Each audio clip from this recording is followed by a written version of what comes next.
Welcome aboard the AM show. It's a Tuesday edition and we are ready to take off. My name is Sweetie Abochi. And I am Benjamin Akakpo. It's another exciting day. We're about to get into the big things that we have planned for you, starting with the news, followed by the news review. And guess those who join us, Kojo Poku is an energy analyst, and of course, Dr. Wisdom Dugbe, or Wisdom Dugbe, I should say, is a financial analyst. He'll be joining us, or they will be joining us for the conversation. After that, we'll bring you AM Sports. You know, we'll bring you the latest chronicles in the world of sports, and then we get into our big stories. Now, today is the NDC's Enough is Enough demonstration, as the NDC is set to hit the streets across the nation to demand the Electoral Commission to allow a forensic audit of the voters' register.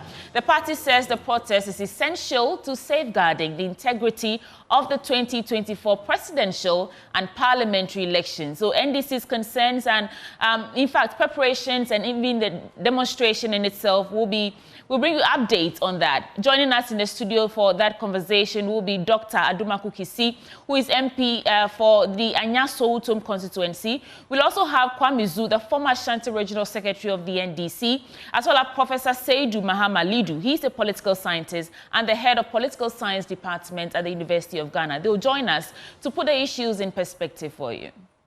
Well, also joining us on that conversation, we'll have a stalwart in the MPP. I'm talking about Dr. Kobina Arthur Kennedy. He'll be joining that conversation as well. And today we're going to be on the ground. We're going to be live across the country, bringing you the latest developments. Of course, we've seen a missive from the Electoral Commission to its various district and other offices telling them that, listen, as far as this is concerned, if you receive a petition, just receive it, stay mum, don't say anything, and forward to HQ. So we'll see how things go on that development. You can stick and stay. We'll bring you the details of that right here on the AM show. Well, let's start off with the AM news. Let's get ready.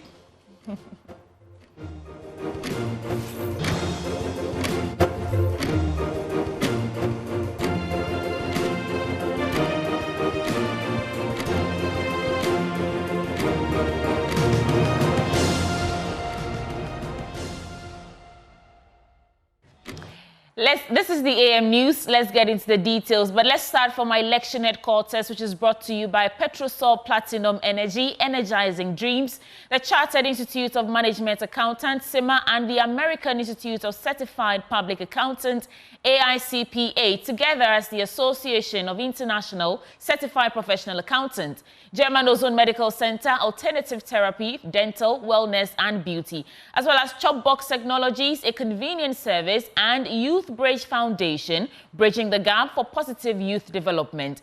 In our first story, the Bono East Regional Secretariat of the National Democratic Congress says it is expecting a minimum of 15,000 people to participate in the party's Enough is Enough demonstrations, which will take place this morning. Regional Secretary of the party, Mustafa Mohammed Suleiman, said enough security arrangements have been made to ensure that the exercise takes place smoothly. Anas Sabit has more in the following report. All is set for the Bono East regional version of the Enough is Enough demonstration, a protest to be conducted by members of the National Democratic Congress demanding that the Electoral Commission ensure the creation of a credible voter registration ahead of the December 7 polls. Speaking at a press briefing at the regional party office, Regional Secretary of the party, Mohammed Mustafa Suleimana, elaborated reasons why concerned Ghanaians should participate in the exercise.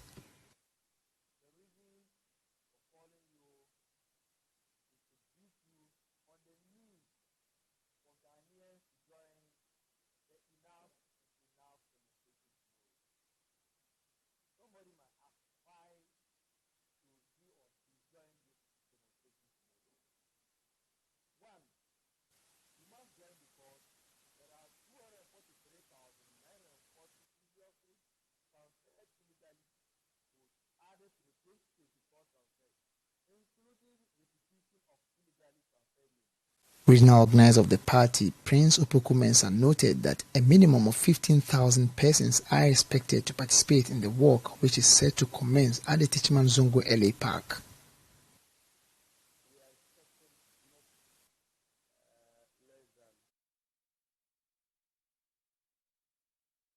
Apologies for that bad quality of sound. We'll bring you that later on a subsequent bulletin. But in the Eastern region, the NDC said there is widespread voter register manipulation with dozens of voters illegally transferred. More in this report. According to the party in the region, after analyzing the provisional voter register following the just-ended voter exhibition, the total number of voters transferred into some constituencies exceeded the number of voter transfers recorded by all parties in the Electoral Commission. Detailing specific constituencies where there is widespread of these anomalies, Babajama Kone revealed that in Lower Menya Krobo, for instance, 642 voters were on the special voter list, but the absentee list shows 3,860 names, indicating an illegal transfer of 3,218 voters.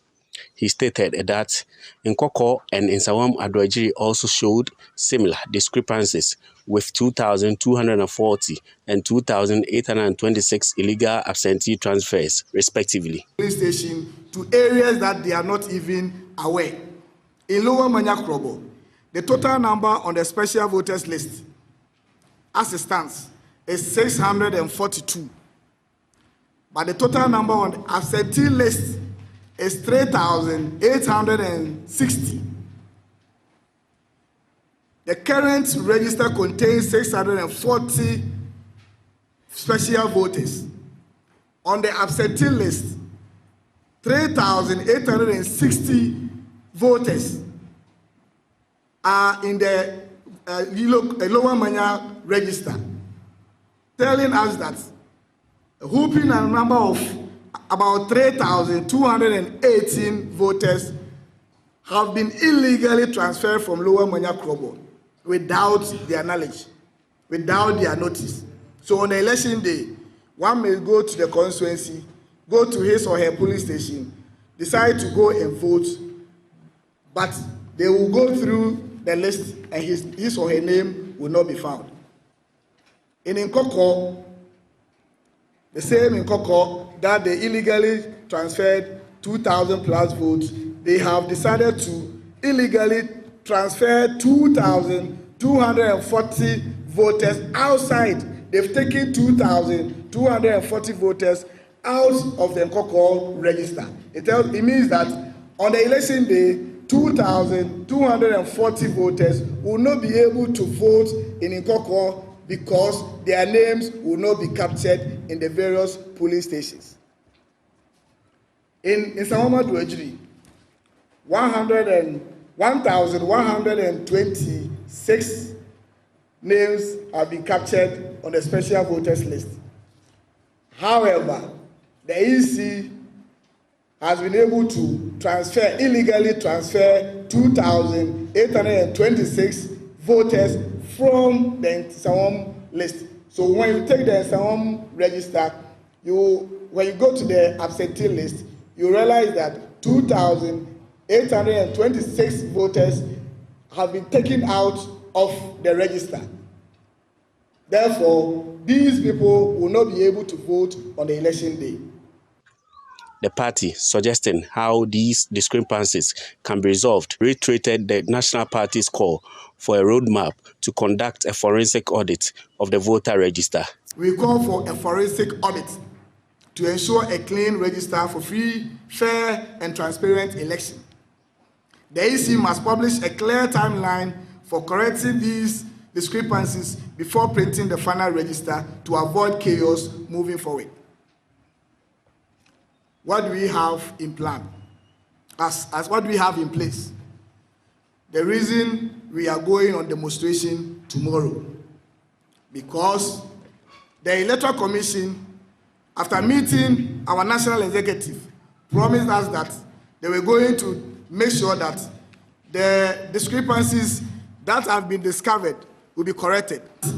They turn around to decide to get public sympathy by discrediting the very data we put forward. So we decided to share the data with you, the media, and make sure that the public be aware. From Koforidua in the Eastern region, Kofi Sian reporting for Joy News. Meanwhile, the National Peace Council says it has succeeded in getting the Electoral Commission to hold an emergency inter-party advisory committee meeting that will address concerns being raised by the opposition National Democratic Congress. Ernest Edujemfi is chairman of the National Peace Council, and he was speaking at a dialogue with the constituent board of the National Peace Council in Accra. We've spoken to the EC, we've spoken to the NDC. We were trying to make sure that we could have had a meeting today, an IPAC meeting today. Unfortunately, because of the vetting of the presidential filing forms, the EC has today and tomorrow by constitution to ensure that those things are resolved. Because of that, the meeting cannot come on today. But we understand there will be an IPAC meeting on Wednesday, and we hope that this IPAC meeting should be able to resolve whatever problems they have. And once these things are resolved, we should be able to move forward as a country.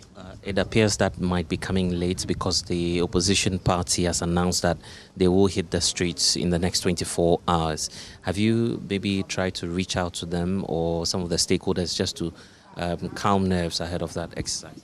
Yeah, we have reached out to them. In fact, our first option was if we could have had the IPAC meeting today, that would have resolved the problem and not make it necessary for them to have the demonstration. Unfortunately, because that could not happen, we were appealing to them, but it looks like they may still want to go out.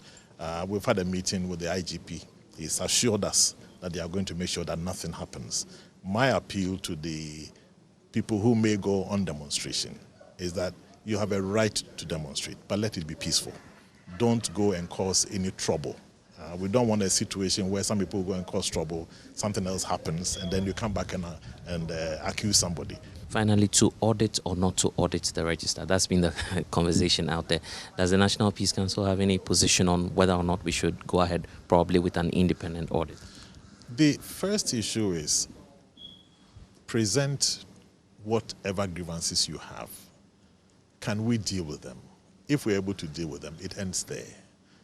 I spoke to General. He was telling me that the EC should speak to donors to raise the money for them to do all of these things. You are not going to talk to donors. Donors may or may not. So what can we do ourselves?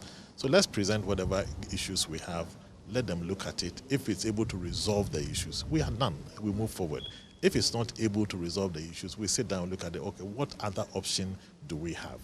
But if we have not put out the grievances and we are asking for an audit, sometimes I think that we're stretching it too far. Let's take one step at a time. The exhibition is done. We've seen, they've given it to you. You've seen whatever the issues are. Put them forward. We've seen this, we've seen that, we've seen that, we've seen that. Let's correct it. What I believe we should insist on is after they've done the correction, can they bring it back to the parties to have a look at it? Or possibly, do we want to even do another exhibition to be sure? Could it not be because of trust? Well, this has been the major issue for all of us. All the things we are dancing around with is just because of trust. And I think that if we trusted ourselves, we shouldn't have gotten to where we are now.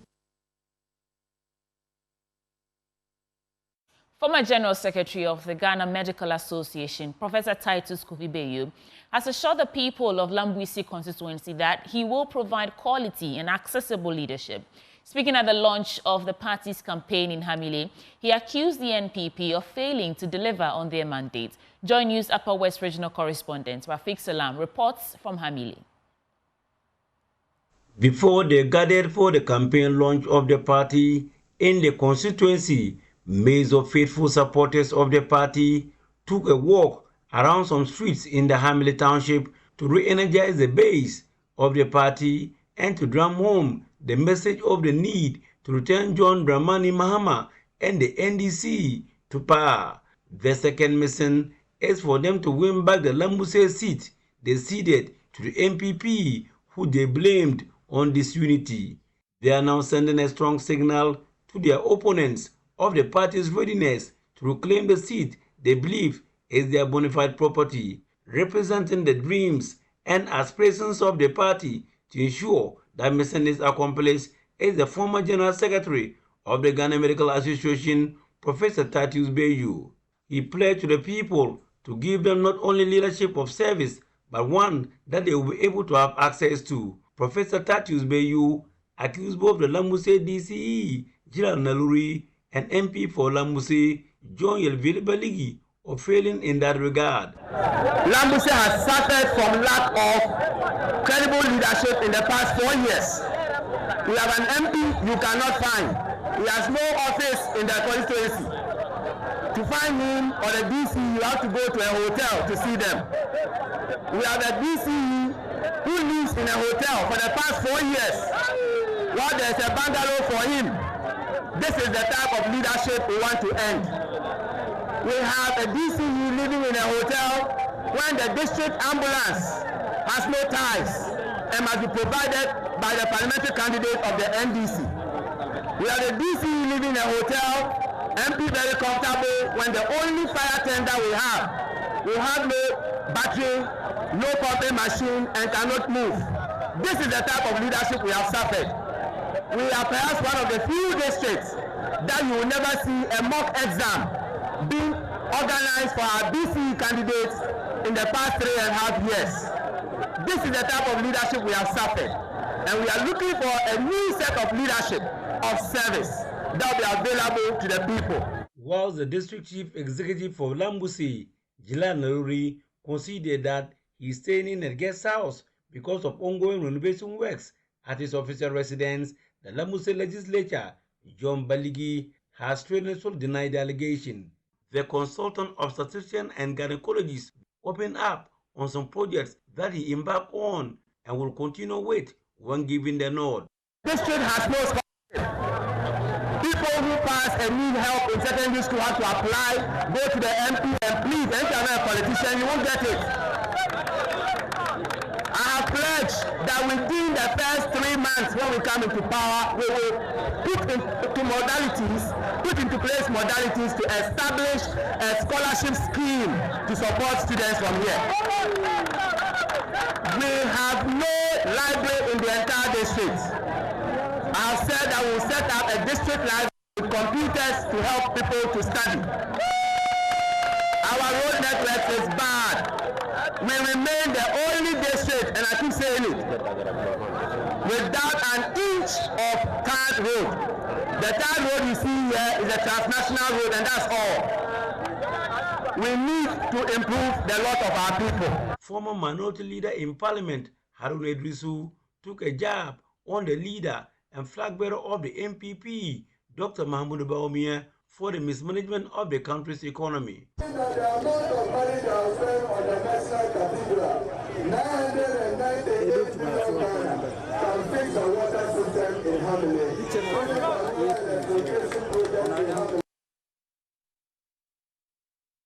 And that ends the election stories. But moving on, the Otumfuo said to the Second Foundation, with the support of Ghana Gas Company, has cut sod for the construction of a 4-unit, 2-bedroom flat for St. Louis Senior High School in Kumasi. The project is expected to be completed in 8 months to accommodate more teachers in the school. The edifice is aimed at bridging infrastructural deficits for teachers in senior high schools to enhance teaching and learning and foster safety for students on campus. There's more in this report by Joseph Obing, read to you. 40 teachers are living on the campus of the St. Louis Senior High School due to infrastructure deficits. These teachers are responsible for ensuring the safety of the large number of boarding students. The Otumfuo Foundation, through financial support from Ghana Gas, is constructing a 1-story building to keep more teachers on campus. Chairman of the Otumfuo Osetutu the Second Foundation, Oheneba Boache J. Owahene II, said the 4-unit, 2-bedroom teachers bungalow will help improve the infrastructure deficit. There are 2 things that you need in every high school when it comes to individuals or the inhabitants, and that is the teachers and the students. Students have to be comfortable, they have to have a place to stay, they have to be well groomed and nourished, and you need good shelter. So do the teachers too. Teachers also have to have good shelter, comfortability, and be able to deliver their duties. And this edifice that is going to be constructed will be satisfying that very requirement. We thank Otumfuo to the Second Foundation for his vision to improve the quality of education in Ashanti and Ghana through his foundation that he formed 25 years ago. The headmistress of St. Louis Senior High School, Amachewa Benefo, said only 40 teachers live on campus to take care of about 5,000 students. She is therefore upbeat the new project will help attract more tutors to the school. Considering the large population of over 5,000, this has been the few staff bundles available. It was imperative that staff accommodation be given the priority. When management and other stakeholders put their heads together, we decided on the staff bundle for more teachers to be accommodated in the school. At the end of it all, and by the kind courtesy of His Royal Majesty Otu and the Ghana National Gas Company, we have come thus far. The senior officer for Ghana Gas Company said they have financed 117 projects in the Ashanti region. I think and I strongly believe that within the next 8 months, we shall gather here once again in the name of our Lord to make sure we carry out a commission. Mr. Chairman, let me finally admit that Ghana Gas has undertaken 116 projects within Ashanti region. And today, this project is going to be the 170th project. Joseph Obins reports for Joy News.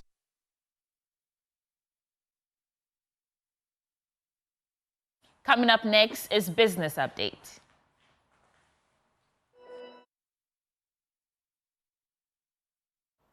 Welcome aboard our Business Updates. In our first story, a senior finance lecturer at the University of Ghana Business School, Dr. Benjamin Amwa, has expressed worry over the increase in fraud cases in the financial sector in 2023. He is concerned if the trend continues, that will have a major impact on the entire financial system. His comments follow the Bank of Ghana's annual fraud report, which revealed that the losses from fraud cases in the financial sector increased by 7% in 2023. The cases corresponded to a total loss of value of approximately 88 million Ghana cedis in 2023, as compared to 82 million in 2022. If you are an industry player, even if you are a client of a bank, when you hear of incidents like this and you hear of increasing trends in fraud, no matter how even small it is, you have to be worried. Don't forget, we have gone through a banking sector cleanup. We have gone through a domestic debt exchange program where financial services clients have suffered directly or indirectly as a result of some actions that have resulted in losses. And so if you are a bank client and you hear definitely that banks are recording fraudulent attacks, successful fraudulent attacks, you have to be worried. And so if the trend should continue, definitely it will have some negative impact on the confidence that we all have in the financial service sector. I want to have a financial service sector that is watertight when it comes to fraudulent activities. I don't want to go into a bank and be looking over my shoulder, cross-checking, just because I want to be double sure that something has not gone wrong. We want to have that peace and want to have assurance as far as our banks are concerned.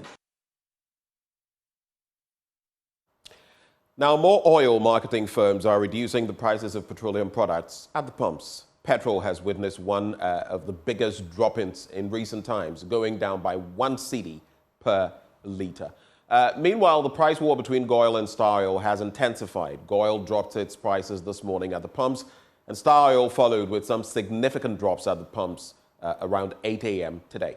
Reacting to the development, Communications Manager of the National Petroleum Authority, Mohammed Abdul Kudus, attributed the drop to the deregulation policy. It is just a manifestation of the deregulation at play, where the market forces are determining the direction of prices. Basically, that is the intention for the deregulation that has actually been envisaged and passed since 2015 till date, where the market prices, the forces of demand and supply would actually be determining the prices. And I think basically that is what we are seeing today. So previously we did not used to have the price floor. We only have had the price ceiling where the OMCs would post with us what they intend to charge at the pump. Then our activity was to ensure that they do not charge beyond what they have posted with us or have indicated they will be charging their consumer. But as the business evolves and then complaints from the players come to our attention, we thought that there was the need to step in to ensure a certain amount of fair play.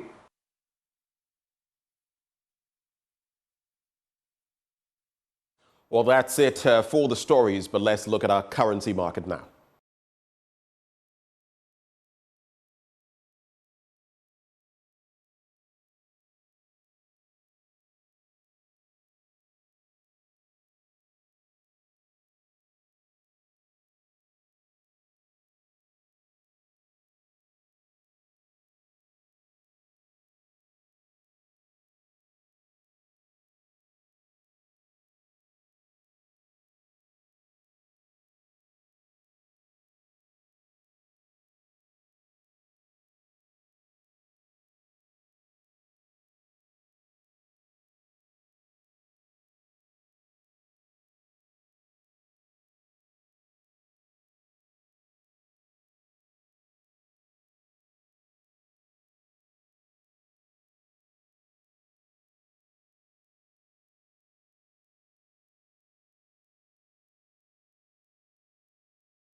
It's a wrap for business. Handing over back to Sweetie Abochi. Thank you, Benjamin. And that's how we're wrapping up for the news on the AM show. You want to stay because I think your favorite duo are joining us for the news review. I'm talking about Kojo Poku, who is an energy analyst, and Dr. Wisdom Dogbe, a financial analyst. Please join us for the news review segment.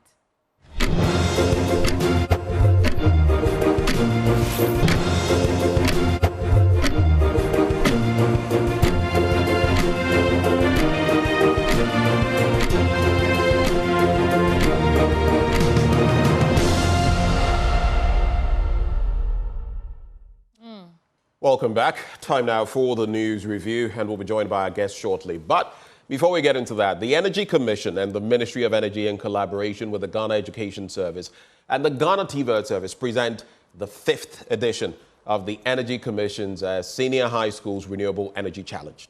This challenge aims at developing the research skills of senior high school students and promoting technological innovation in renewable energy. Now, competing fiercely in this thrilling competition are the following schools: Obuasi SHTS, St. James Seminary SHS, Ola Girls SHS, Ahantaman Girls SHS, Bando SHS, and Dabokpa Technical Institute. Join us for the grand finale on Tuesday, the 8th of October 2024 at the Accra International Conference Center. Catch the live broadcast on Joy News at 9 a.m. This event is proudly supported by GIZ, Ashesi University, the French Development Agency, the VRA, and more. Well, thank you for paying attention to that announcement. And here we go with our news review. Joining the conversation, Kojo Poku. He's an energy analyst. He is also head of the Energy Committee in terms of the Dr. Baumia campaign. And we also have Wisdom Dogbe, a financial analyst. Both of them join the conversation. Good morning, gentlemen. Good morning. How are you, Ben? All right. Thank you so much. And Sweetie Abochi as well here. Would you like to find out from our friends what they have for us this morning? Well, good morning, our friends. Let me start with you, Wisdom Dogbe. What will your take be? You have a minute and a half to get into it. Yeah, Sweetie, thank you so much for having me again. I saw this viral video of Pius Enam Hajide, who is going about promising the voters in his constituency that he will secure them visas to travel overseas if they elect him as their new MP. We have a current member of this administration going about publicly and openly admitting that he was an architect of the Australian visa saga that embarrassed the nation. What else is needed to investigate? Wisdom. He never said or admitted he was the architect of the Australian visa scandal. We do know he was with, that ministry at the time, and that he had this role to play. But he has not personally admitted to having any hand in the Australian visa scandal. So you can allude to it, but you cannot say he admitted that he had done that. Please. Of course, he's promising people that just as he did before, he has the power, he's in the right position to help them to travel overseas, just like he did in that Australian visa situation. What else is needed to investigate something like that? I think this is shameful, and he should resign. If indeed he did that, he should immediately resign from his government positions and also withdraw from the contest. Look, his actions raise serious ethical and legal and also political concerns for the nation, and not just for the nation, to be honest, but not just for his constituency, but to the whole nation as a whole. Look, first of all, these embassies, they are already suspicious of Ghanaian visa applicants. And because of the actions and utterances of people like Mr. Pius, our brothers and sisters who want to travel abroad for good reasons may be denied their visas. Then, in most democracies, right, you would have seen this resulting in investigations, and if there is any evidence found, charges be brought against the government official. Right. But quickly, yes, here's what I want the voters of Esojama to know. Pius doesn't have their best interests at heart. He's only looking for a job, in my opinion, because he knows his party may be defeated at the polls and he'll be out of a job. If he cared for the people of Esojama, where was he when some of them were affected by the Akosombo Dam spillage? Instead, it was his rival, the incumbent MP, Honorable Thomas Ampem Nyako. When the dam spilled, right, he didn't wait for government to help them. Instead, he called his friends, including myself, to raise funds to help his people. He put together his friends and built a modern clinic, at Akosombo. He invited myself and my friends from here in the U.S. to come and build an academic and vocational training facility right there at Esojama to help his people. He put together, folks, his friends, including myself, to raise working capital for I thought he had. Okay, so Wisdom, you have to get ready to wrap. Kojo, please. Kojo, please, let's handle this. That's exactly what I was doing before you No, but he's been talking for 3 minutes, and when I get to talk, I thought he has 1 minute. Not even 30 seconds. In any case, Kojo, we regulate this. We pay attention to whatever shifts there are. Trust us to regulate it. Wisdom, give me 10 seconds. Please Let get me ready just to wrap. finish this, all right? He put together his friends, and raised working capital for the women who sell abolo and 1,000 at the Adomi Bridge. And we have partnered with them in so many different engagements as well. That is a leader who wants to serve his people and see them prosper, not Pius. Okay. All right. Thank you so much. Thank you very much. Kojo Poku, you have your take now. Kojo, you have your 3 minutes. You have 3 minutes. My 3 minutes begins now. I want to say a good morning to the good people of Ghana and a good morning to the good people of Ayawaso East and Ayawaso North. Yesterday, as you see in Matthew 21, you will realize that when Jesus arrived in Jerusalem and the crowd came out to meet him, yesterday, when the humble servant, the Zongo boy, Dr. Mahmoud Bawumia, entered Mambubi to Nima, a journey that would normally take 5 minutes took him 45 to 50 minutes to make. And you should see the crowd out to meet the humble servant of the Zongo boy himself. And I am only proud of the people of Nima and Mamobi to say a big thank you to them. And when we came off the bus, as the proverbial donkey, when Jesus came off the donkey, and we entered the crooks and crannies and the alleys of Nima, we were there till 8 p.m. yesterday, and everybody came out of their house to shake the hands of the Zongo boy. So I want to say a big thank you to them, and we will count on them to deliver this country for the bold solutions that we have for them. Thank you. Thank you. You still have a couple you of have seconds. 2 minutes left, but anyway. No, that's fine. I mean, we are here to do newspaper review. Please, let's get into it. That's the most important thing. I was just curious about. So Dr. Bawumia is Jesus now? Well, he's not, but he's well, for what happened yesterday, he must well be. Oh, okay. So maybe, you know, it reminds me of, what did you say, Wisdom? That's blasphemous. Oh, I mean, he's not saying it from a literal standpoint. So, I mean, you do remember that at a point, former President Rawlings, may he so rest in peace, was called Junior Jesus, right? You do remember that, right? Oh yeah, we know that. Anyway, so Sweetie, I don't know what you'd like to from lambasting, well, let me not say lambasting, from analyzing what Pius Hajide said to Bawumia now, the Zongo boy, and the glorious coming or arrival. Well, Bawumia is not now the Zongo boy. I'm just getting into the conversation. He is not now a Zongo boy. Dr. Mahmoud Bawumia. Thank you. So I have the Daily Guide newspaper. Talk about now. Oh, Kojo, let's do this. I have the Daily Guide newspaper and I'll start from there. On the NDC demo, don't misbehave. Police warn protesters. On the Saglemi housing project, 2 bidders shortlisted for project. Mahama has no message, according to Dr. Mahmudu Bawumia, the Zongo boy. Minister calls for unity to protect children's rights. And that is the Gender Minister, Dakua Newman. An IEA presidential debate set for September 18th, 2024. That is tomorrow. Let's start from the Saglemi housing project that 2 bidders have been shortlisted for. And that story is on page 6 of the Daily Guide newspaper. And it reads, 2 preferred bidders have been shortlisted for final negotiations as the government concludes efforts to resume work on the Saglemi housing project. After weeks of evaluation and due diligence, transaction advisors Deloitte Ghana have notified the government that either of the 2 firms may be selected after negotiations to complete the project. And at least 10 firms initially expressed interest in partnering the government to finish the uncompleted project, but 5 submitted bids as at the close of the bidding process in July 2024. I'll put a pin in that and add 2 more stories before I come to you, gentlemen.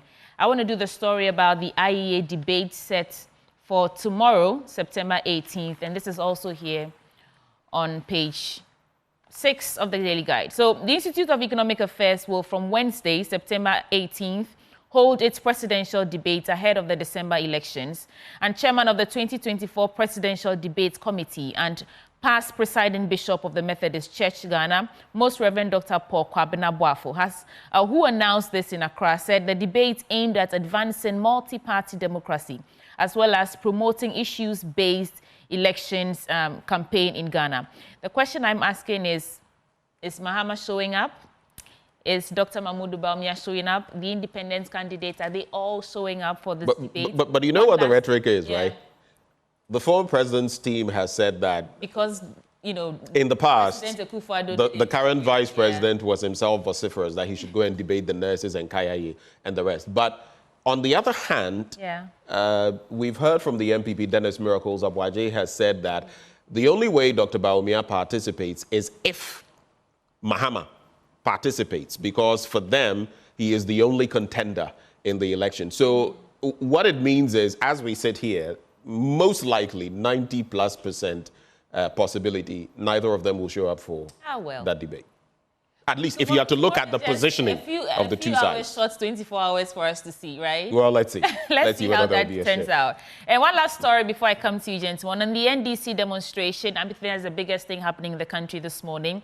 The police are warning protesters not to misbehave. The Ghana Police Service has issued a stern warning to members of the National Democratic Congress ahead of their planned street demonstration, Enough is Enough. And the NDC has announced plans to demonstrate against the EC over alleged anomalies in the voters' register. I mean, we all know the story. However, the police have cautioned party members to conduct themselves peacefully and avoid any form of misbehavior, adding that anyone who engages in unlawful behavior will be held accountable. Gentlemen, I'll start with you, Wisdom Dugbe, for your quick reflections on these 3 stories. You have to unmute. Oops. Can you hear me now? Yes, loud and clear. Look, I'm saying that it makes sense for everyone, meaning Ghanaian, the voters, right? Not just the NDC, to embark on this protest. If the EC is not willing to conduct an audit to ensure that all of the several issues, you know, that they identified during the voter register exhibition, we need to make sure that these issues are not endemic. So Ghanaians who have the assurance in terms of integrity, integrity of our election process. The EC through Dr. Bosman Asari is saying that all the issues with the voter register have been rectified. So my question is this: why don't they just give the updated register to the political parties and also allow an independent audit? That's how you can allay the fears of those who think the EC may not conduct a fair and also transparent election process. So I think it is in the best interest of the EC to do another voter register exhibitions, considering the numerous issues and also the discrepancies that were uncovered when they did the last one. I believe it will be a way to assure Ghanaians of the integrity and also transparency in the upcoming elections in December. Wisdom, quick thought. Are you saying that without that, and I do understand there's precedent in a different, election, the MPP called for something similar and it was done with the support from the UN. But are you saying that we must always be held to ransom like this, and when a party in opposition, maybe with some valid reasons, says, oh, there must be a foreign external, a foreign audit of our voters register, it must be done cost-wise and everything? Is that what you're saying? That without it, it means that our voters register is not credible? Azali, you see, what I'm saying is this: this is not going to hold the process ransom. That's not what I'm saying at all. But if you're the EC, I think this should be a common sense proposal that you would like to accept. Ben, to prove that you're proving this to the voters, not to yourself, not to the EC, that you are being impartial, that you intend to carry out a free and fair elections. And the results that you eventually declare, these results can be trusted by all of the people, regardless of which political party they belong to. So look, we talked about this a few days ago as well, a few weeks ago on this same issue. Even Dr. Nyaho Tamaklo, who is a founding member of the MPP, he said that EC has become the greatest threat to the nation's democracy. People don't make these serious comments without carefully analyzing the performance of the EC, especially coming from somebody like Dr. Nyaho Tamaklo. And that is the sentiment that many Ghanaians, Ben, they have about the EC. So the question is it not just proper for the EC to attempt to set the record straight and win the voters in terms of trust? And Dr. I don't know if what is his title, but Alan Tramantin, he also said that, why is the EC resistant calls for a forensic audit? If there is nothing to hide, right, they should not resist this call. And I think it's a common sense approach to make sure that everybody is aligned. All right. Let's move on to the other stories quickly, and then I'll come to you, Kojopoku. And I believe on that note, Alan Tramantin, as he was referencing, has also lent his support to today's demonstration. I don't know whether he's going to be there himself as a presidential candidate in his own right, which means he also has concerns which he has brought to the fore. I mean, it's about Ghanaians who are concerned about this voter register, not just the NDC. But Mr. Dobe, if there's no other reflections on the other stories, let me move to Kojopoku. Quick one, if you don't mind me just giving a quick Is it on the same point? Because we've not heard from Kojopoku on this one. And I know he's upset about that. Look, I'll tell you this. Why am I upset? Why would I be upset? Why would I be upset? Wisdom, don't speak for Kojopoku. He will speak for himself. Yeah, Wisdom, go ahead. Let me make this quick point. You two gentlemen always make my Tuesdays like you are so... It looks like common sense. It looks like common sense is common, but not common to NDC when they're in opposition. Look, let me say... So are we on the topic of the NDC's demonstration? No, hold on. Okay. No, but everybody is allowed to demonstrate. But the biggest demonstration in Ghana is on the 7th of December 2024, when everybody democratically can go to the polls and basically exercise their franchise. Look, on this issue, if you read and listen to all the saying of Mr. Esiedun Ketia, If you listen to all the sayings and readings of Mr. Mahama, our former president, in 2016, when the same issue came up when it was raised by the MPP, look, there is no audit. There is no proper forensic audit than the exhibition. And my brother just in one breath calls for a foreign audit, and in one breath calls for the exhibition to be done again. The exhibition was done in Mr. Esiedun Ketia's own voice. He says that the only audit that EC does is the audit, is the exhibition. But because at a polling the issues came up because the issues came out from the exhibition, right? So if the EC has settled or has addressed these issues, what do you have against them showcasing to the world that, in fact, you found these anomalies and this is how we fix them? But where do you, according to the EC's rules, when these issues come up, where do you address it? At the polling station. It's not addressed anywhere else. Let me land, please. The reason for the exhibition, as you've clearly stated, the reason for the exhibition is to identify these problems. And when you identify these problems, you sit with the EC to address them. You don't, by all means, go and hit the street and demonstrate. Okay? The point I'm making, and I don't know why I'm speaking, but it is Mr. Adugbe whose image is on the screen. The issue I'm trying to make is that let's have a sit down.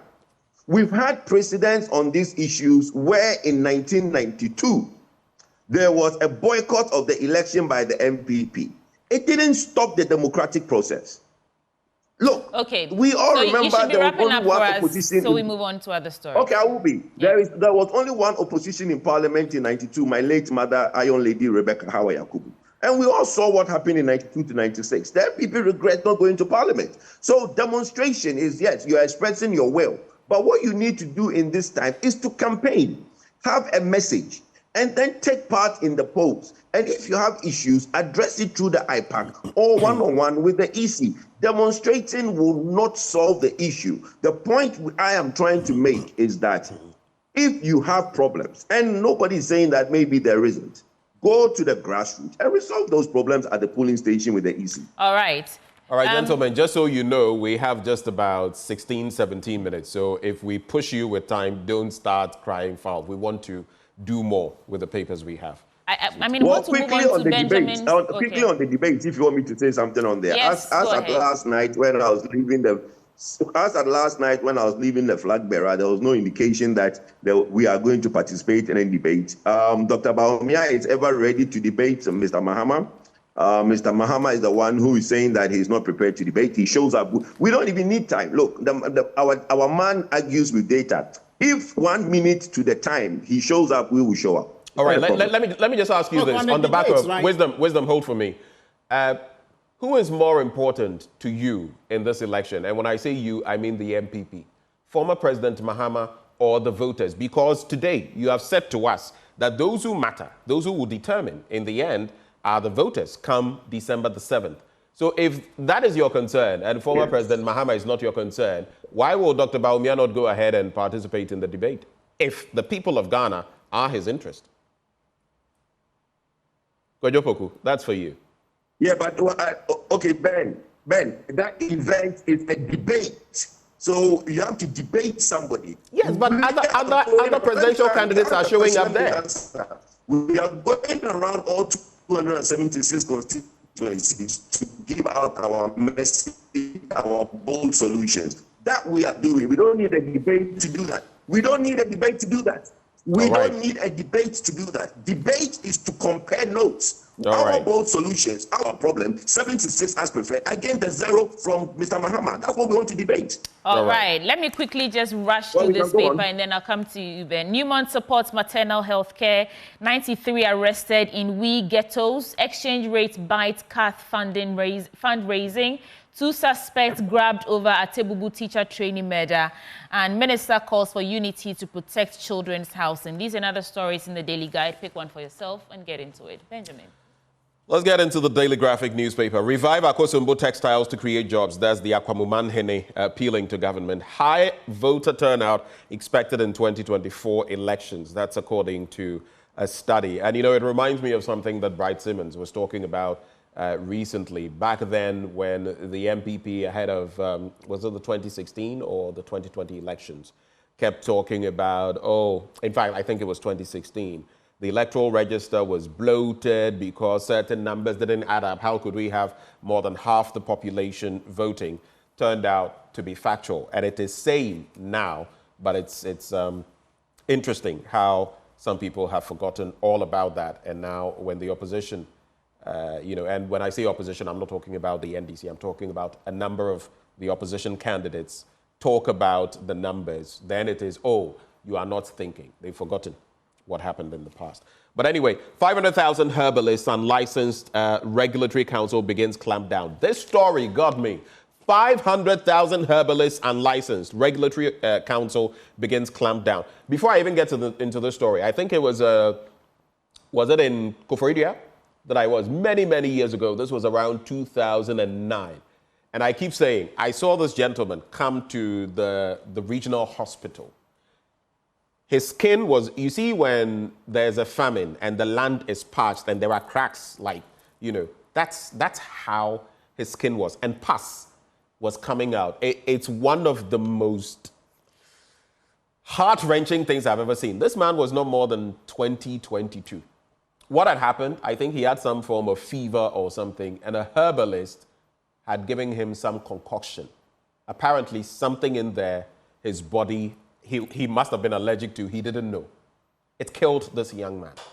So I always say that with these herbalists, I'm not denigrating herbal medicine. After all, even the orthodox medicine or others comes from, there are quotients that are herbal, but unregulated. And some of you don't even know what you are drinking. Oh, they say it is for this and that. Then you just put it into your bodies. No FDA regulation, nothing. Anyway, let me get into the story. Some of you are very brave. Over 521,000 traditional and alternative medical practitioners operating in the country are unregistered and unlicensed, the Traditional Medicine Practice Council has revealed. The figure includes about 321,000 unregistered or unlicensed traditional medicine practitioners and over 200,000 complementary alternative medical practitioners. Now, the practitioners and institutions who are operating illegally constitute more than 80% of the local traditional and alternative medicine industry. The industry comprises health shops that trade in traditional and alternative medicines, spas, wellness centers such as gyms, massage parlors, healing camps, psychic healers, herbalists, medical herbalists, training institutes, homeopathic clinics, chiropractic clinics, acupuncture clinics and centers, Ayurvedic clinics, naturopathic clinics. I'm taking my time to go through them so that if you hear, you pay attention. Naturopathic clinics, organic shops, etc., as regulated by Section 38 of Act 575. So please, there's a reason I'm taking my time to read a lot on this story. Some of the things I have seen in the past on herbal medicine, it is good, but ensure you are getting the right thing that has gone through the right processes, because if you are taking something you don't even know the dosage, you could kill yourself. You are taking something you don't know the components, you could kill yourself. Some of them will write everything in the scientific names. You don't know what exactly is in there. Let me get to, very quickly, to this story on pages 24 and 25. So, revive Akosombo textiles to create jobs. Akwamuman Hene appeals to government. And the paramount chief of Akwamu traditional area, Odeneho Kwafo Akoto III, has appealed to the government to intervene in the operations of the Akosombo Textiles Limited in order to return it to its glorious past. He said the once vibrant company that provided employment for many people in the Akwamu area was now barely functioning. In his words, he says, many companies that operated here in the past are on their knees, including ATL. For ATL, it is my plea that before the president's term ends, he will take steps to restore the company to its rightful state, Odeneho Akoto III said. Mahama chastises government for destroying the economy. I will not get into that story. Let's be decorous in our political discourse, Dr. Baumia says that. And high voter turnout, like I said, expected in 2024 elections. I'll do that very quickly and wrap on the back page. Then I'm done thoroughly with the paper. So a study has revealed high interest in the 2024 general election with 87% expected turnout, surpassing the 78.8% 89% in the 2020 polls. With the two major political parties, the MPP and the NDC, crisscrossing the country and battling for votes, such high turnout is expected to have considerable impact on the fortunes of the two parties, especially if they are able to galvanize their base and also attract floating voters. I would dare say that it could even surpass that, looking at the interest I see when people interact with me. The final bit, this is just a headline. I'll go to the final bit. Fighting Galamsey, Ahmadiyya Muslim Mission calls for true leadership. And then Kaswa South records highest power outages in 2024. I'm interested in this one. I'm sure Kojo Poku will be interested too. The Kaswa South district of the ECG experienced 209 power outages this year. A data on power supply to 14 selected districts has revealed. This is 8 times the number in Roman Ridge, which is reported to have had the lowest number of outages in 2024. It's interesting, isn't it? Sometimes the armpit of town versus the elite areas, cantonments, Roman Ridge Airport versus Ashaiman, and other places, Klagon and other places. Again, so it is one of the 3 districts which recorded the highest number of outages in 2024. The rest are Ablekuma and Nsawam. You see what I'm talking about. Again, Kaswa South District received the most power surges, averaging more than 117 minutes of overvoltage daily. 117 minutes of overvoltage daily, with the risk of damaging electric appliances. God knows even where I am. Nowadays, my fridge, sometimes it goes off on its own. You have to turn it off and put it back. And I have, what do you even call those things? A guard on it, voltage guard and everything. It appears, Charlie, after those periods of power outages, my thing is feeling the pinch. I'll start with you, Kojo Poku, on that point. I'm done with the Daily Graphic. Well, I think the explanation is not what you said, which is the region, the South Kaswa. The reason is the rapid development in these areas. Then the town and country planning are to be blamed for these problems. You know, we have a rapid development in the outskirts of the country, where in Ridge is quite stable. We know the house numbers in those areas, and the only thing you see in the Ridge and cantonment these days is the high rises that are coming up. But even that one, you will realize that maybe town and country planning is probably more effective in that area as compared to the outskirts of town.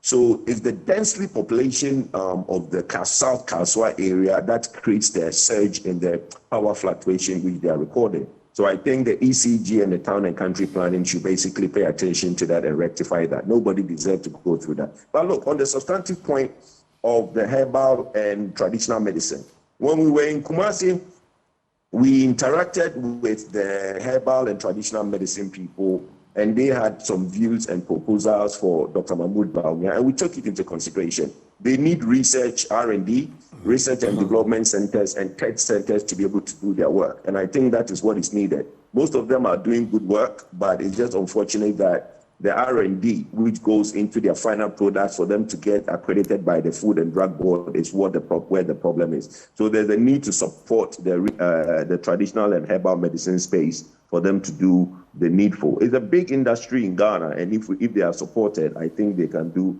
a lot more. But you speak of support. I am a bit interested. You speak of support. There are channels. There are the traditional medicine groups and certifications and processes that if they wanted to go through, they would be allowed to go through. I've just forgotten, I don't know whether it's the KCCR or something, but there are different institutions certified that they can go through. If they are willing, they can go through, then they'll check your thing for you and ensure that you go through the process. Then you can go to the FDA. The problem is a lot of them don't even want to go through that process because there's a porous system and they can hide in their own locality and do things. The problem though, like I said, you don't know what dosage you are being given, unlike orthodox medicine where you know it's 50 grams, 75 grams, 100 grams. So it may not necessarily be bad, but you may take an overdose, and so it may harm you. It may harm your liver, your kidneys, or you may die. These are the things we are talking. I don't think it's about not. There are institutions there. There are channels, but maybe most of them complain about the cumbersome nature of getting their product through FDA. And if there are proper R&D centers, research centers, research and development centers, it will help them to be able to develop and get the requirement for Food and Drug Board. That's what they say. The federation that we met, that's what their concerns were. So look, let's let's put some of these requisite research and development in place as promised in the next coming budget and the coming years. If we do that, I'm sure we'll see that we can crack down on the bad ones. The quick reflection on the give me 30 seconds. I beg you, because of time. For the election. Give me just use about 30 seconds. It's going to be the highest turnout ever because the mothers and sisters and daughters who have gone through the free senior high school are very excited to come out and show the thank you. I've always said that 7 December is a thank you vote for the good work that the free senior high school has done in this country, especially our girl child who have now surpassed men in secondary school education. Wisdom, do you have any thoughts on that before we get back to other papers? Quick thoughts, Absolutely. Please. Very quick. As far as the high voter turnout, the reason why you will see a lot of people coming out to vote is because our younger brothers and sisters that have graduated from colleges and yet sitting at home because they can't find jobs, they'll be coming out in their numbers to vote for change. You will see high voter turnout because the Ghanaian voter who are struggling to make ends meet, to be able to afford rent and basic things in life, they'll be coming out to vote for change. And Ghanaians who come out to vote for change to end the level of corruption of biblical proportions that we're seeing in the current administration, where contracts, high dollar volume contracts are given out without adequate due process. That is the reason why you see a lot of people coming out to vote. All right. But Ben, you didn't give me enough time. Some would also say that there will be a large turnout because free SHS people will be going to say thank you. So there are different ways of looking at this. If you have another issue, quickly on that, and then we move. Yeah, I think that Kosombo testers, that can create a lot of jobs, not just through production, but also through the overall industry ecosystem. First of all, I think this will strengthen the local supply chains because I believe when they were fully operational, they prioritized local suppliers for raw materials. And I think that this can stimulate local economies and also create jobs in agriculture and in logistics and also in transportation. So regardless of who wins this election, I would hope that they will prioritize bringing ATL back. All right. Okay. Well, I have the Economic Times and the Economy Times. I just want to do one story on the front page here, which says unemployment rate to persist at 4% for the next 3 years. And that is according to Fitch Solutions. And Ghana's unemployment rate is expected to grow averagely around 4% this year through to 2026. Fitch Solutions report has projected. And unemployment condition in Ghana has been on steady rise since 2017 and is anticipated to continue along this trajectory in the medium term and beyond. And I was just looking at the numbers from 2012, where we had 3.1%, 2013, 2.2%, 2014, 4. There's a reason I want to go through this before I come to you, gentlemen. 2014, we had 4.4%. 2015, we had 6.8%. 2016, 5.3%, and then it begins the decline. Then 2017, 3.4%. 18, 3.3, 19, 3.2, 2020, 3.4, 2021, 3.6, 2022, 3.5, 2023, 3.6, and 2024, 4%. Gentlemen, I want to leave this for our guests to comment on. What are your thoughts on this? And it says it will remain at 4% up to 2026. It's a projection by Fitch Solutions. So that's the exact same reason why I was saying that we are going to see record number of people coming out to vote. Because we have a lot of our fellow citizens sitting at home, they cannot find jobs. And I can bet to you, that even a lot of people in the workforce today are underemployed, all right? So a lot of folks are going to be coming out to vote for our former President Mahama's 24-hour economy. Because this thing is going to create a lot of jobs.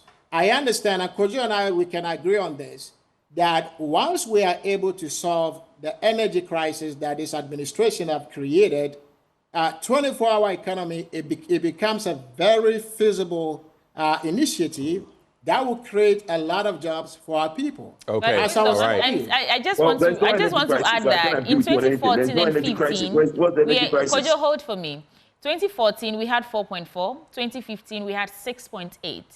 And in fact, since 2016 that we began that decline, we are still around 4% as we speak. So what is Mahama coming to do differently? But Kojo Poku, your final words on this, and then we go. Kojo Poku, you have your take now. Final words, Kojo Poku. I think his feed is frozen, so I'll just do this. Voters Register, the New Republic, Voters Register. Wisdom, we don't have enough time, I beg you. The New Republic, Voters Register in chaos. Opposition parties unite in nationwide protest. They list a number of things: 243,000 previous transfers illegally added, let me say something. 15,000 plus. I'll come to you, Kojo. I don't see where the energy crisis is. Everything is shipshape. The lights are on. Industry is working. That is not accurate, Kojo. You know that for a fact. All right, gentlemen, we'll have to sew it up here. 15,000 plus unidentifiable voter transfer parts. It goes on to talk about a number of almost 4,000 voters in 2023 deleted from the 2024 provisional register. 2,000 plus voters transferred to different polling stations, and corrupt files not showing names and photos of registered voters. And they ask, what if that happens on election day? There's also environmental crisis looms. GHIG urges temporary halt on small-scale mining. MP Okudzeto Ablakwa exposes secret payments in Ghana Stadium rehab scandal. And Jan Baumia split over $5 million promise and dupe as Kelvin Taylor alleges some Iyewuku in Law's raw deal. If you noticed a few days ago, Asamoah Jan was trending. I see someone share here with me on the live feed, with us actually, a GBC Ghana online story about Dr. Baumia saying it wasn't necessary to engage Mahama in a debate in 2020. Well, there are so many of these that have come up, but we'll see how it goes. A very good morning to Awal Ahmed Karyama of Rise Ghana. You are in Bolgatanga. You've been doing the watching this morning, and you're saying kudos to the team. Thank you for watching, sweetie. Yes, let's get ready for sports coming up next.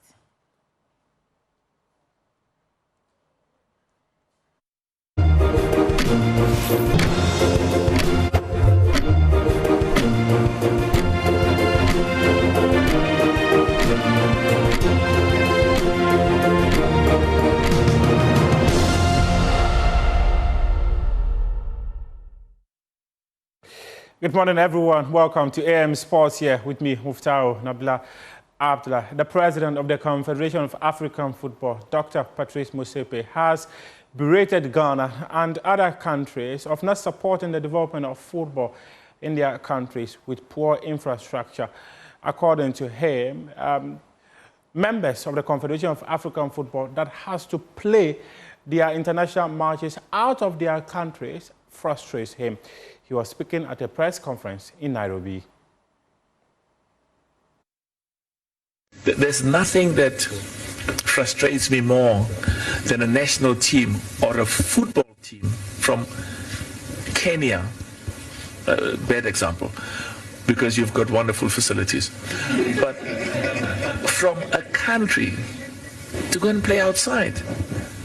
You can't build football in any country in Africa if the national team or the football clubs do not play in front of their nations.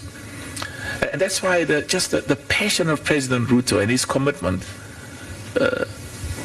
makes me so proud. Makes me so proud. And he doesn't just love football. I mean, you know, when I went to see Talanta, they said the president has been here himself to investigate and to see the work that's been done. So I'm very clear that we've made good success in reducing the number of countries that plays outside their nation. But you know, in every meeting I have with the head of state, and that's why, you know, the relationship between NIC and the government, it's something that I'm very happy about.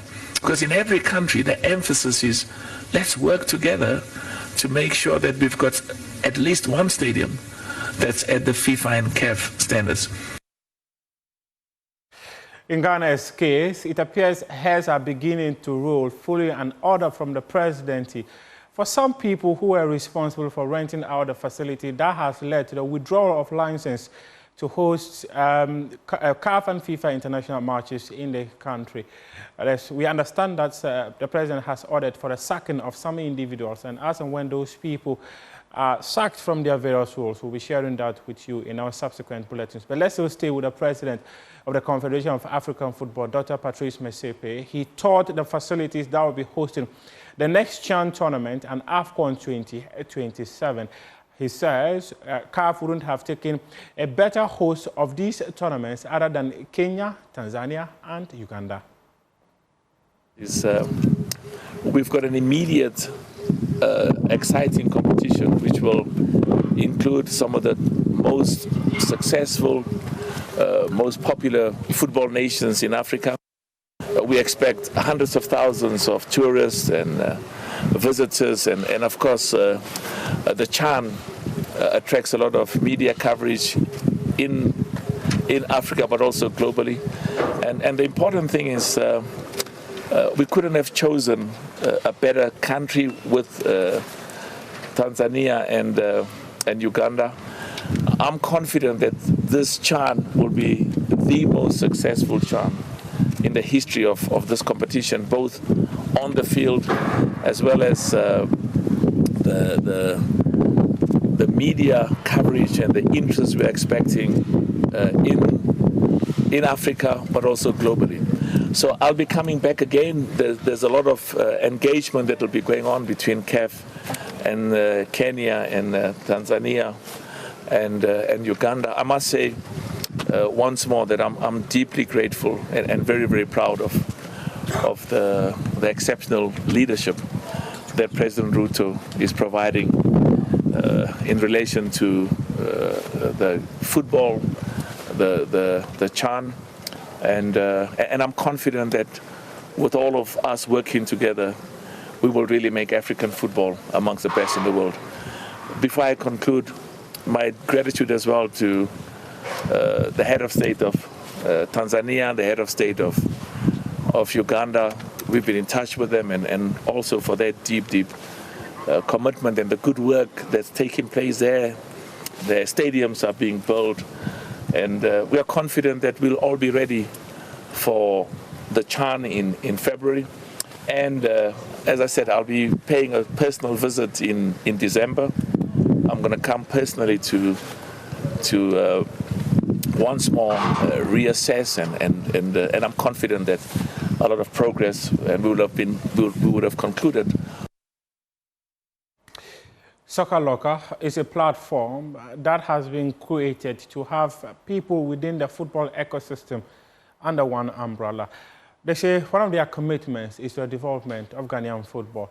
My colleague Elon Benaya Defiamakpo was there and has details in this report.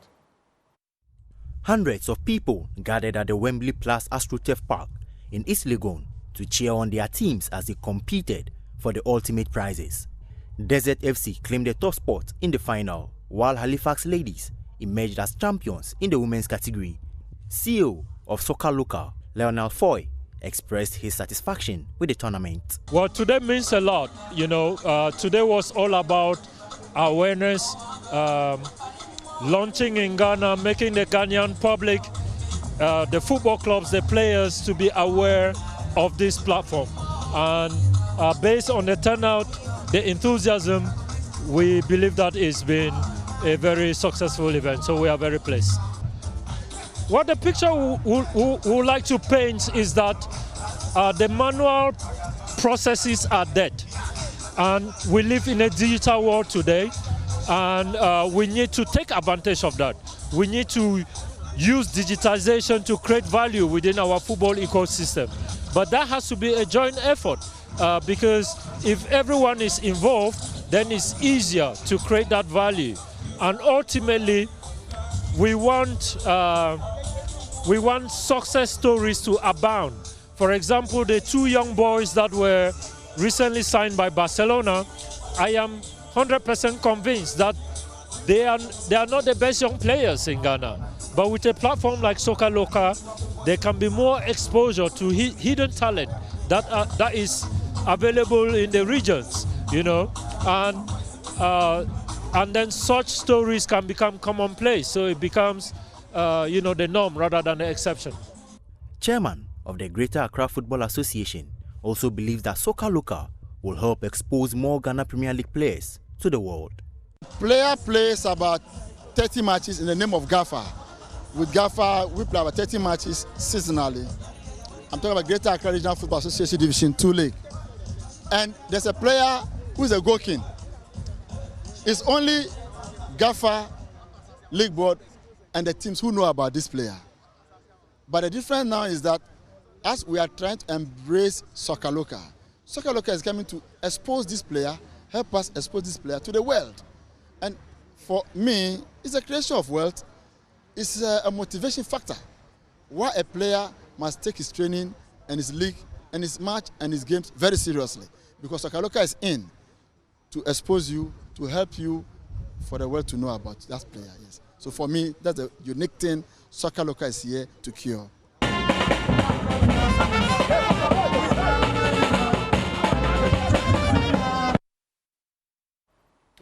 Rich City, they are champions of the Ladies Cup, which is the 2024 edition. Well, this 4-team tournament is organized to develop women's football. My colleague Lawrence Bedu has details in this report.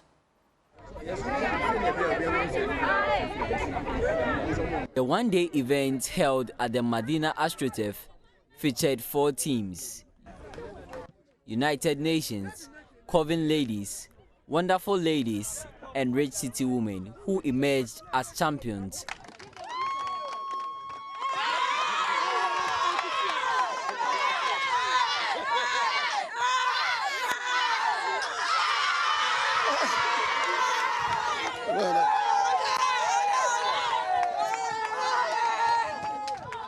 The organizers were thrilled with the turnout and have promised to improve the event in future editions.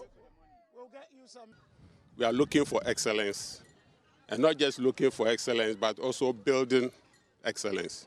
So we want to start from this level, try and spot a talent, help the team, help the talent, and bring them up to the very level that they can compete internationally.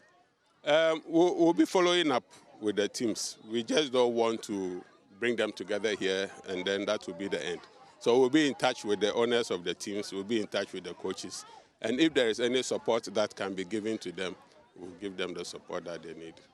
The assistant coach of Rich City was also excited to have guided the team to victory. We feel overwhelmed. We prepared and then we were expecting this. But in football, it's not everything that your expectations will be high, but we tried our best. And then the other teams, they also played well. But just that our A game worked for us and then we are grateful. Okay, I'm very happy that we won this trophy. We came here to win and we also want to thank God for this successful win. And then I want to thank my teammates also for cooperating with us and then winning this game. We are very grateful. We are very, very happy. We are very happy. Ghanaian-born Lebanese Nada Hamui urged others not to give up on their dreams of playing football. It's passion. It's all about passion. If you love football, even if you're a girl, you have to go and try. Maybe you become famous. If given the opportunity, just take it.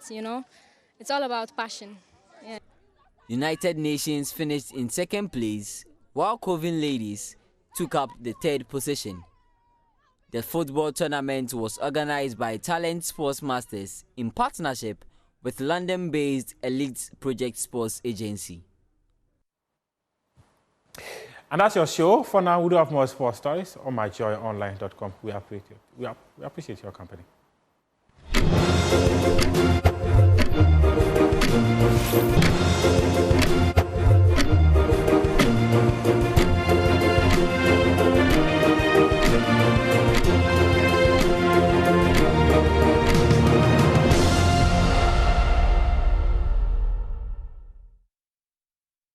You're still watching the AM show on Joy News, and this morning we told you that the biggest story, the NDC's Enough is Enough demonstration, and we will be on that beat all across the country, bringing you details and updates on how that is faring. But right now, before we get into the conversation of what the demands really of the NDC are and how the EC is responding to that, Benjamin Akakpo is on standby to walk us through that. Ben, over to you. I'm going to be walking you through these slides, letting you know everything you must know about the planned demonstration today. So, of course, the effective date, September the 17th, 2024, which is actually today. And if we can go to the next slide, you would find out what are the demands of the National Democratic Congress. One, to provide timelines for corrections of the register. You know, it's the voters' register that is the bone of contention. Two, conduct a forensic audit of the voters' register, and they've called for an external forensic audit. Then, three, re-exhibit the voters' register. In other words, do the mop-up, make your corrections, conduct the forensic audit, and then when all is said and done, re-exhibit the voters' register so that people can cross-check to ensure that their names are there and where there are any irregularities, they are dealt with. Next slide. Then there's also continuous mistakes, and these are the reasons they cite for this call. Continuous mistakes, illegal voter transfers. You remember the talk of over 200,000 of those. EC's system not being robust enough, strong enough to deal with the challenges. And then a waning public confidence in the voters' register. These are some of the crucial points made by the NDC. Next slide. Now, we can walk through some of the specifics, yeah? They talk about 243,540 previous transfers illegally added to 2024, including repeated names. Then they talk about 15,000 plus unidentifiable voter transfer parts, posing potential issues with fake registrations, over 15,000 of those. Then 3,957 voters in the 2023 register deleted from the 2024 provisional register due to transfers. So these two are linked. Then we get to this point. 2,094 voters transferred to different polling stations, but not listed in the absent voter list as required by law, which means that for these 2,094, it could mean they may not be able to vote. Now, if you look at the fact that in 2008, the election was won by a whisker, if you pay attention to Tain, just about 20,000 votes, it tells you that this could be crucial in a tight election. But the EC's admitted mistakes. The EC has acknowledged 3 mistakes so far, 3 of them. What are they? Let's get to the next slide. 1, inaccurate voter registration figures. It has admitted that. Inaccurate voter registration figures. 2, faulty voter registration graphics. And 3, errors in transferred voters. So that feeds a bit into the previous slides and some of the dissent or claims made by the NDC. Next slide. And then the MPP's position on the voter register then comes to play. It says the register is provisional. 2, changes can still be made. And 3, criticism at this stage is unnecessary. What is important to note, though, is that in previous years, when the MPP had its own concerns about voters' registers, they were complaining, even before a time like this, long before a time like this. So different strokes for different folks, we don't know. Next slide. Then you get into the 2016 elections. And it's good to do the retrospective analysis because then, you know him, John Bwedu, NPP raises issues with EC's processes for 2016 polls. And of course, the story captured here from Graphic Online, and we have similar stories from My Joy Online as well. And if you look at the next slide, the Electoral Commission's response to the NDC, all identified discrepancies are being resolved. The NDC is saying if they are being resolved, can we take a look at the process? And what is the demonstration of this resolution? Where's the proof? Show us the register. The EC has involved key officers at all levels to ensure all registered voters are accurately listed, and repeated requests to the NDC for copies of discrepancies have been unresponsive. That is another bone of contention. So, if we may move on. This is exactly where we find ourselves. Now, the Electoral Commission's response, the second slide. The EC believes a forensic audit is premature. The voters' exhibition exercise already serves as an audit. But if you recall, the voters' registration exercise in itself came up with some problems, which is where some of these issues also came up. So that's the registration exercise solve the problem? That's the question. The EC urges the NDC to trust their process in correcting discrepancies. I found this interesting. Trust their process. I don't know whether trust can be given without a lot of backing for that trust. In other words, what is the basis on which the trust will be given? And then there is no basis for demonstrations, the EC says. So if we may move on. Now, the comments on the NDC's demonstration, the EC believes that the best way to ascertain the credibility and integrity of the 2024 voters register is the discussion table. Discussion table. Likely IPAC, right? Not on the streets. Not like in the demonstration today, or brass spots starting from here in Accra and to all other regions, Tamale in the northern region and others. Taking to the streets will not ensure a credible register. But there's a call, which is the basis for the demonstration. Will the EC respond to the call, or is it to say that because of this, we'll not pay attention to you? We don't know. It will only cause tensions and suspicions which are unwarranted. And that is Mr. Samuel Tete, Deputy Chairman of the Electoral Commission. And then we also hear from Kwabena Japong, former General Secretary of the MPP. I don't think they have that moral authority to be saying those things. They say things just for political expediency. It doesn't augur well for the government. But we could also throw it back to him.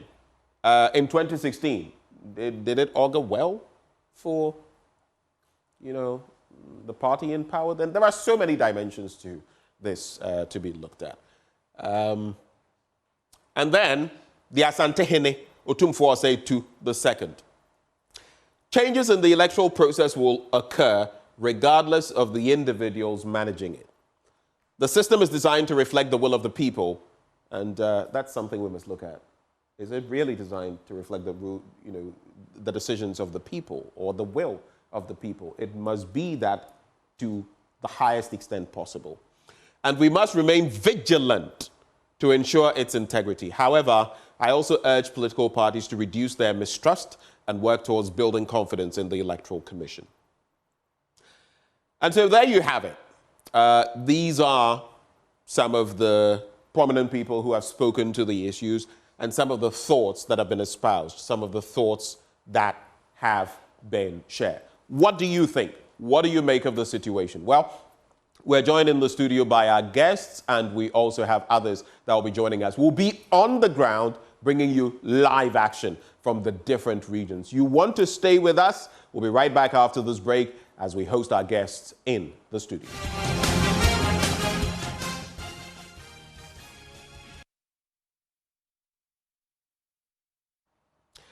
Thank you for staying with us. We are your election headquarters. Joining us in the studio for an in-depth analysis, we have Dr. Dixon Adomakukisi. He's NPP's Member of Parliament for Anyaso Utuom. We have Kwame Zu, former Ashanti Regional Secretary of the NDC. Via Zoom, we have political scientist, head of the Political Science Department at the University of Ghana, Professor Seydou Mahama Alidu. All of them join the conversation. Prof, good morning. Prof, you'd have to unmute. Good morning, sir. Good morning. Yes, please. How are you doing? I am very well. I hope you are too. I hope you're well too, Prof. Muted. All right. All right. Good. Yes, please. I'm doing well. Right. Good to hear from you. Sweetie, would you like to usher us into the discussion? But before we actually get into the conversation, let's cross over to the Bono East region, where Anas Sabet is standing there for us, bringing us some updates on how the demonstration is either starting or faring so far. Anas Sabet, what can you report?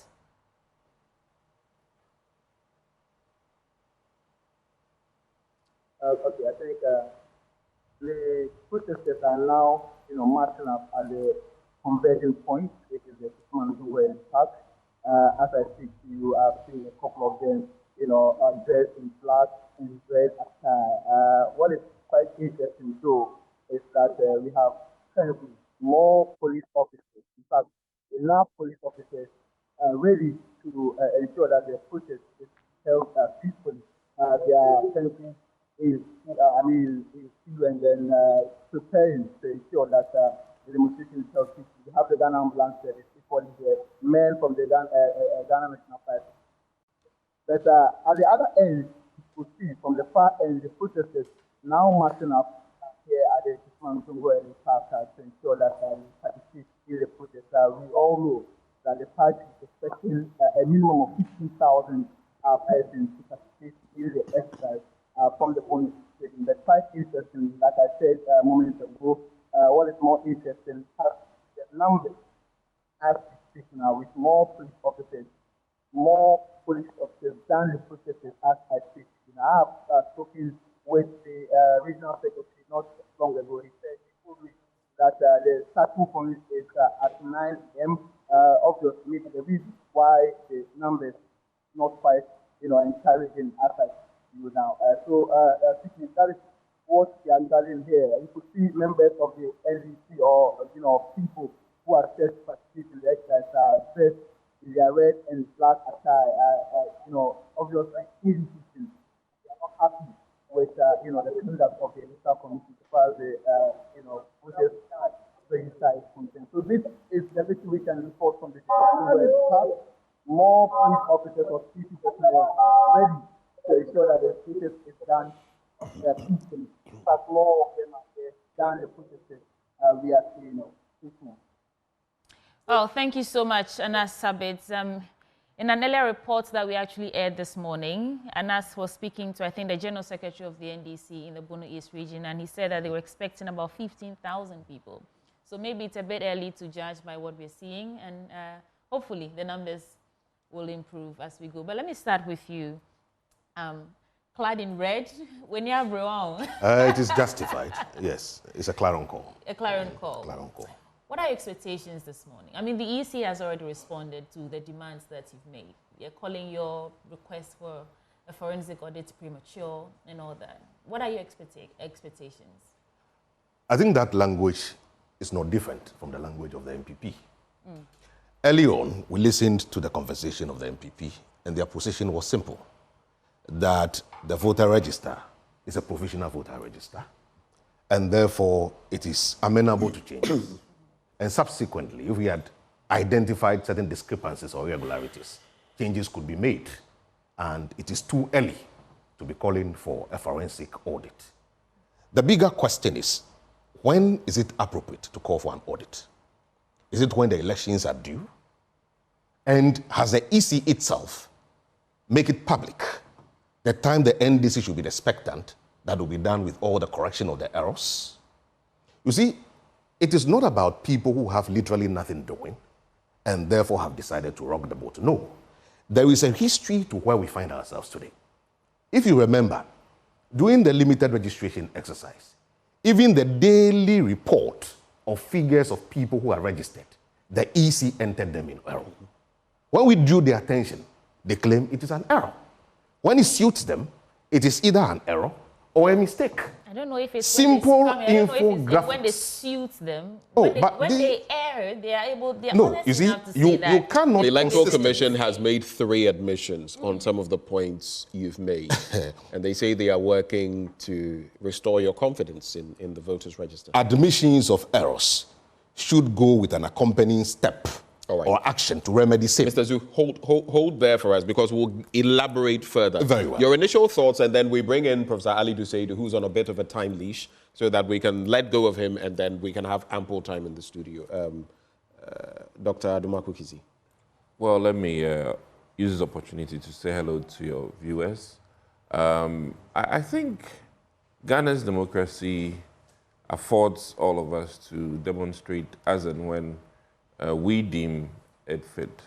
And I think that based on historical behaviors of parties in opposition, it is not unusual for a party in opposition to decide to go on demonstration, albeit the reasons for going on demonstration need to merit, putting people not necessarily in harm's way, but putting people on the street to make a case. I have an interesting thought, though. If you go back to 2016, look at Dr. John Boydu and some of what your party said, the reasons for which you wanted this forensic audit back then. You could say that there's even more reason now than there was then. So do you feel this is justified, whether or not people are pouring on the streets? No, I think that I've made my case that demonstration is a very important tool. Yeah, but you went on to talk about whether it is justified. Well, I mean, and let me get there, because I think that they made a huge win with the EC admitting that there are some administrative errors or clerical errors that needs to be addressed. I mean, it's a different thing when the EC says no, there's no mistake. Right. This is a case where the Electoral Commission has admitted that we've identified these clerical errors in line with what you are saying, and we must admit it has to be addressed. Now, I think that the demand may or should have been, how soon will these be addressed?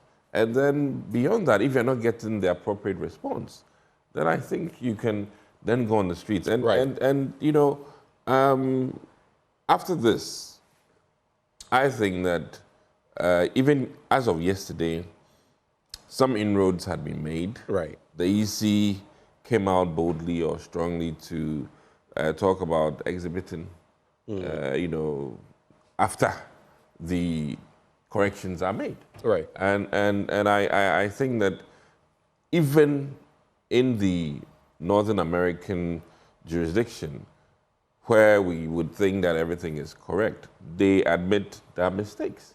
And you know, from a quality assurance standpoint, no system is 100% proof. No one is saying there's a foolproof system, but you see, there are levels to mistakes, and there are levels to their impact as well. But hold for me, gentlemen, like I said, let's hold here and bring in Professor Alidu Seidu of the Political Science Department, head of that department at the University of Ghana. Sweetie, would you like to usher him into the conversation? Well, Prof, we just want to get your initial thoughts for now, and then as the conversation progresses, we'll get surgical with it. But what are your thoughts this morning?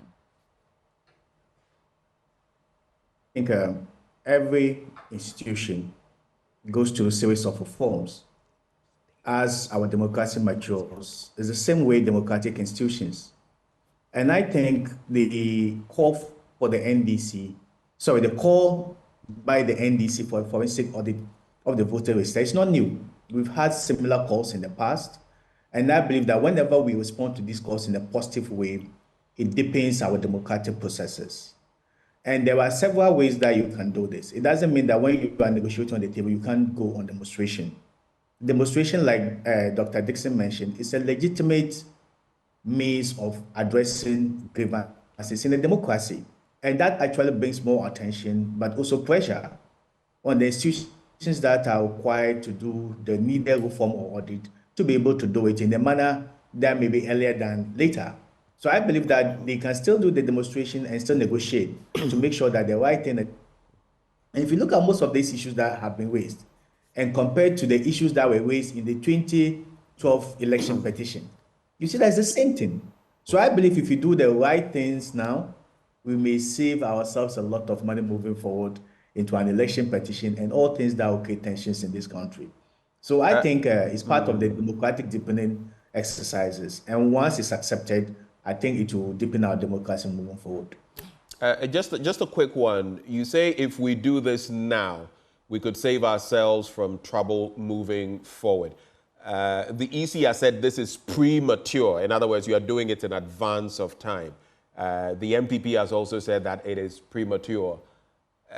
Do you think it is premature just because of that point you made, that if we do this now, maybe we could save ourselves a lot of trouble later? What do you think? So I don't think it's premature. I think it's timely. Because in the electoral calendar, the EC admits that voter exhibition is part of the processes to correcting mistakes that are identified in the register. And the EC thinks that this is the appropriate time to exhibit the register for anomalies to be identified and corrected. So if the NDC is also calling for an audit now, I think it's timely. If we don't do it now, when are we going to do it? And if it wasn't appropriate to be done now, why is the EC exhibiting the register now and not later? Because they believe that it's part of the beginning of the process for an audit and the right things to be done, all the corrections to be made in the register. So if the exhibit starts and then the NDC identify these kind of challenges with the register and calls for a complete audit, I think the process is timely. Sorry, that process is timely and should be done now rather than later. Well, Prof, this isn't the first time that the NDC is calling or knocking on the doors of the Electoral Commission to do something to inspire confidence in the party as one unit and the populace or the electorate. You spoke about deepening our democracy and putting pressure on these institutions who are supposed to be independent. Would you say there's reasonable chance that this would actually encourage the EC to conduct this forensic audit? I think it is in the best interest of the EC to do that. You see, when people are saying you are not fair or you are not, the processes are not fair, the register is not accurate, why don't you just prove them wrong? You know, why don't you just let the process go on? And even this is also at the time, it's not only the NDC which is saying it. If you look at the recent Afrobarometer study, so it suggests that there is low trust in the EC to be able to do a free and fair work. Like the level of trust that people have in the EC has actually reduced over the years. So if the Afrobarometer measures the opinion of people this way, and a political party is saying that they are not very confident in the register that we are going to use, why don't you just dare them, give them the benefit of the doubt, and let the audit be done, and then you prove them wrong that everything is good, right? If we begin to hold this position, it deepens the suspicion people have that the process is not actually going to be free and fair, and the register is actually not as accurate as we think it is. And it's not only in Ghana, even in developed democracies, they allow for audit where it is necessary. And it's not only in Ghana that people are calling for it. So I think that this is even a very good time for the EC to call off the bluff of people who think that they are not doing things right and let this thing done. So I think it's the right time for them to do it, and that will also even exonerate them and create the opportunity for people to expect the verdict that will be made on the 7th of December, and then the post-electoral processes will be very free and fair and acceptable, and then we'll have a very smooth transition.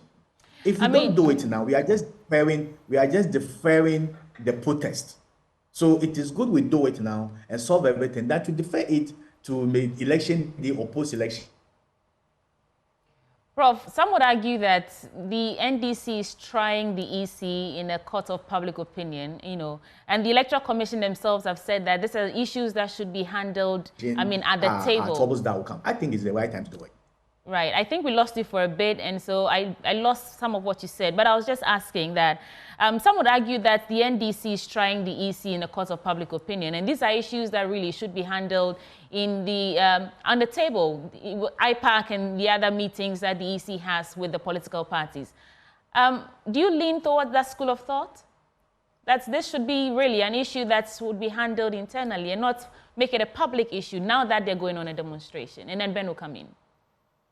I think in democracy, there are different ways of dealing with different issues or even the same issue.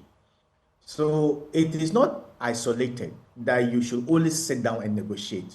In the negotiation process, there are different ways that you can gather momentum for your position. And I think it is not that when you are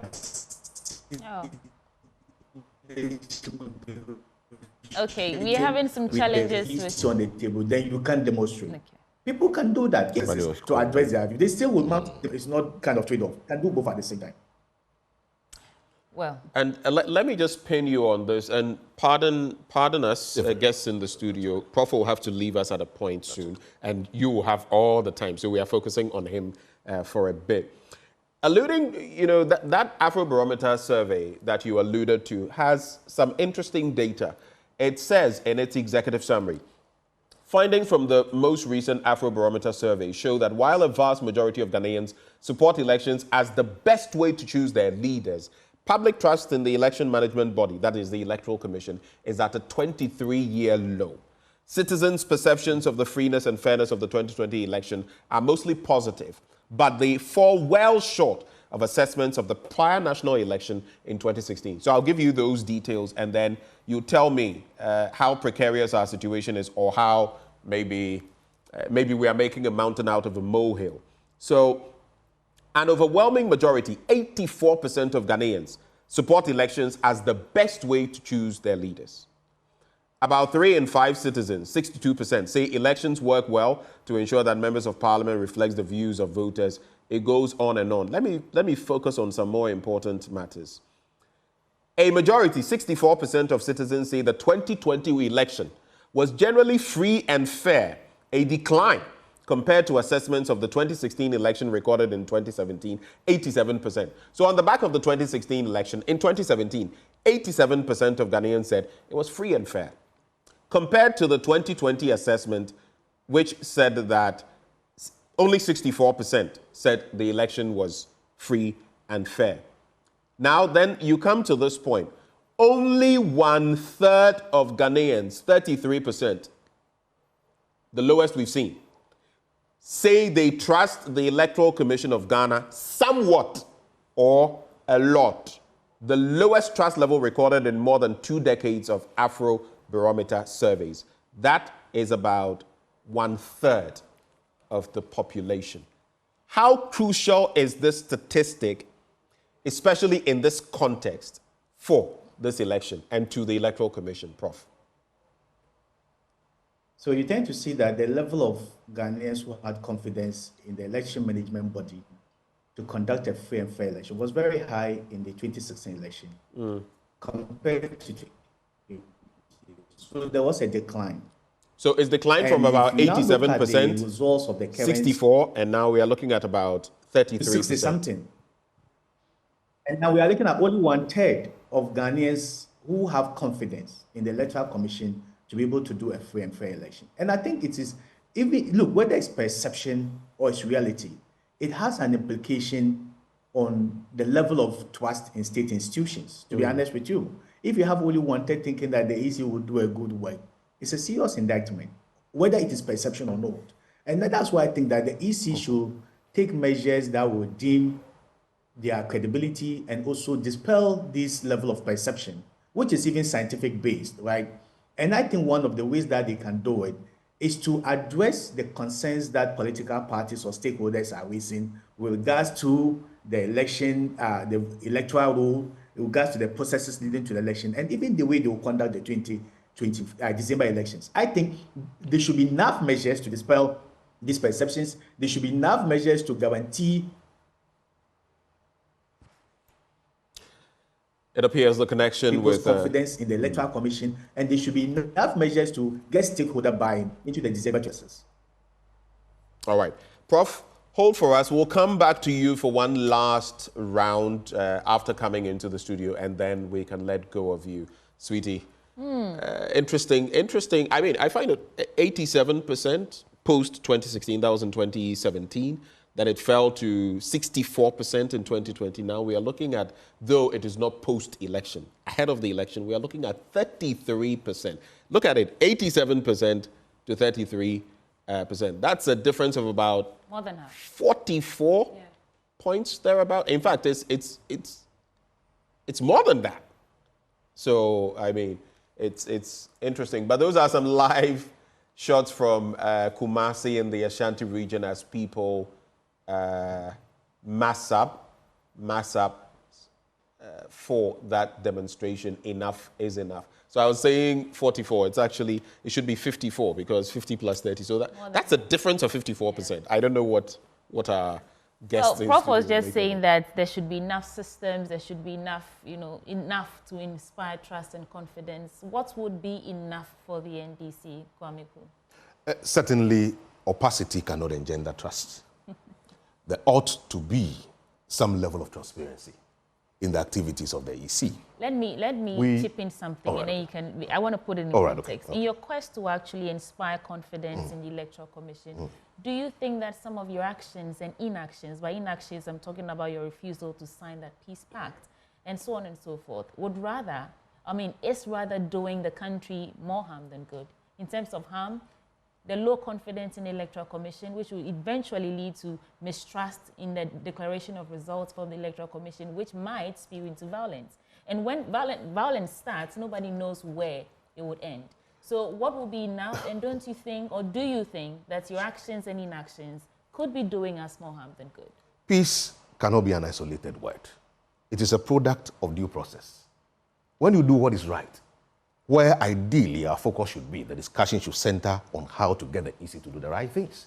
Once things are done procedurally well, peace inadvertently would come. So it is not a matter of whether we are committed to peace or we are not committed to peace.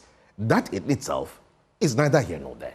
The argument remains that let the Electoral Commission and all voices of conscience and the moral society of Ghana speak to the Electoral Commission to allow light to shine on their dealings. Look, if you have nothing to hide, why do you resist or you are hesitant about our request for a forensic audit? One would have thought that the EC itself would have been leading the charge for this forensic audit because it provides them an opportunity to be exonerated. Once you have vindicated in the eyes of the public, peace and all other issues come along naturally.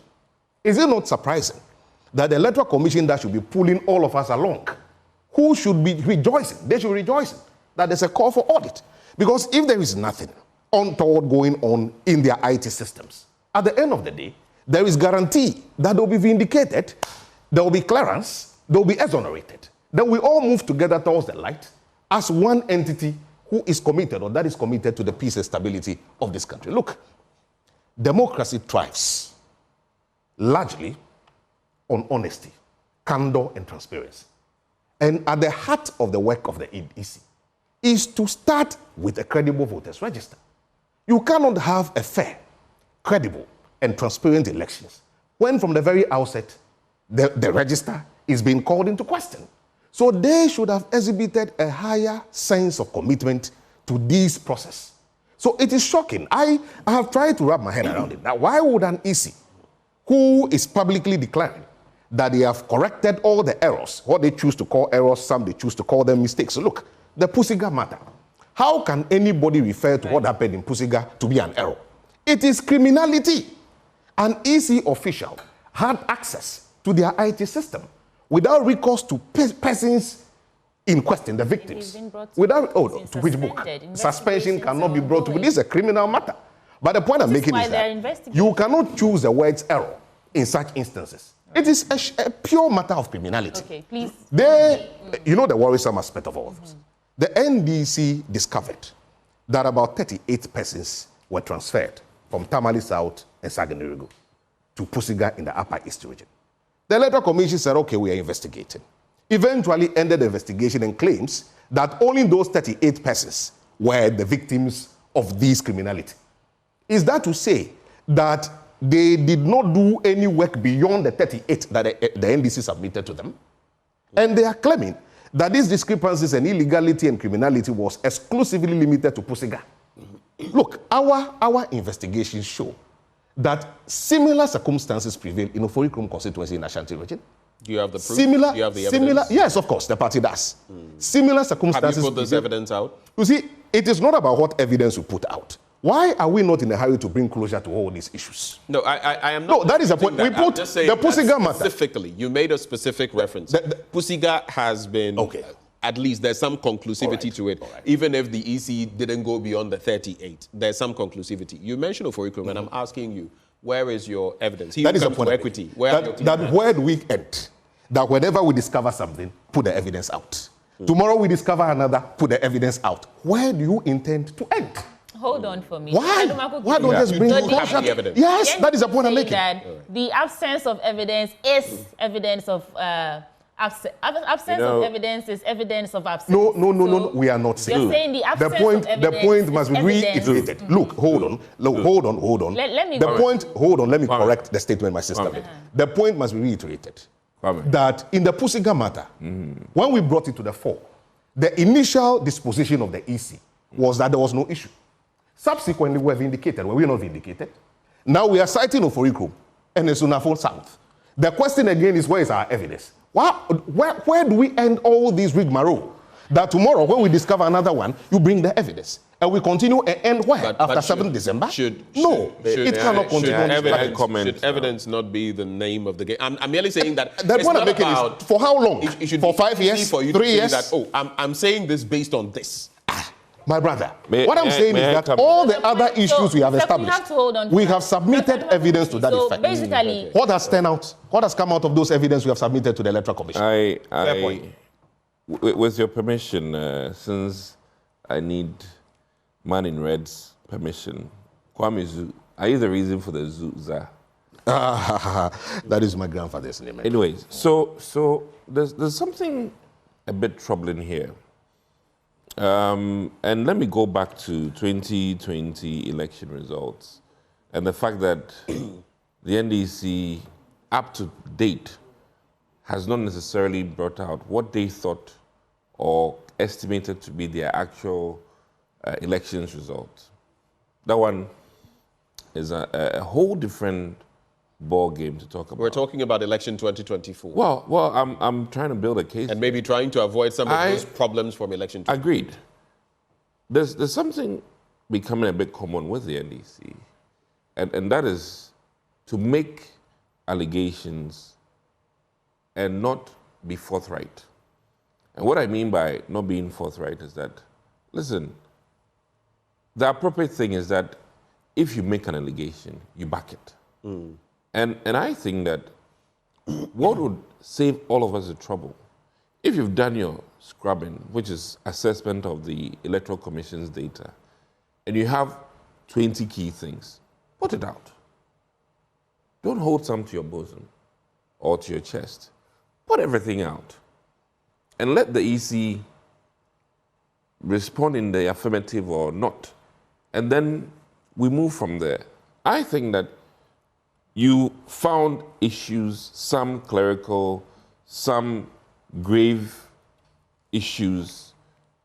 The EC, and let me commend the EC for admitting that some of the things you brought certainly are factual. We're grateful to them for that admission. Hold for me, Dr. Adumaku Kisi. Okay. I'll come back to you. When I come into the studio, I'll come to you.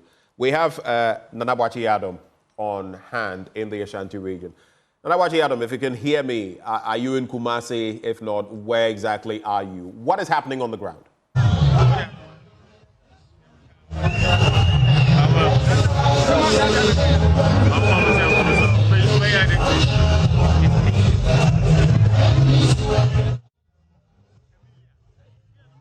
Where specifically you are and what is happening on the ground. What can you share with us?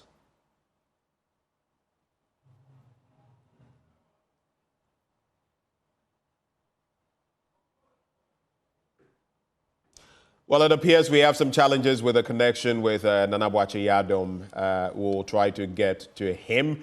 He is actually in the Ashanti region, and he's been having some interactions. He'll be connecting with us shortly. But for now, let's see whether we can get Maxwell Agbaba, who is on the ground right here in the Greater Accra region. He's been at the Obra spot monitoring matters for us, and we'll be connecting with them.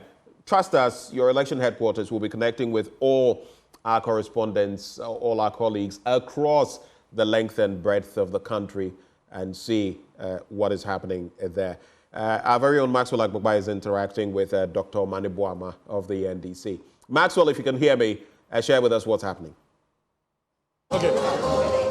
So we coming to you live from the Obra spot, and this is our live coverage of the Enough is Enough demonstration protest being organized by the NDC to raise concerns about the voters register, the voters roll. We have with us here the Director of Elections for the NDC, Dr. Edward Omane Boama. Doc, welcome to join us. Thank you very much. Great. Let's start from the basics. And for those who've been listening to the news, who still are wondering why the NDC has decided to demonstrate and protest, can you tell us what is the purpose of today's gathering? The purpose of this demonstration, peaceful demonstration, let me emphasize, is to ensure that the Electoral Commission listen to our humble plea. And the plea is that we have seen terrible discrepancies in the voters register. Discrepancies that cannot just be explained away with the fact that exhibition is supposed to correct errors.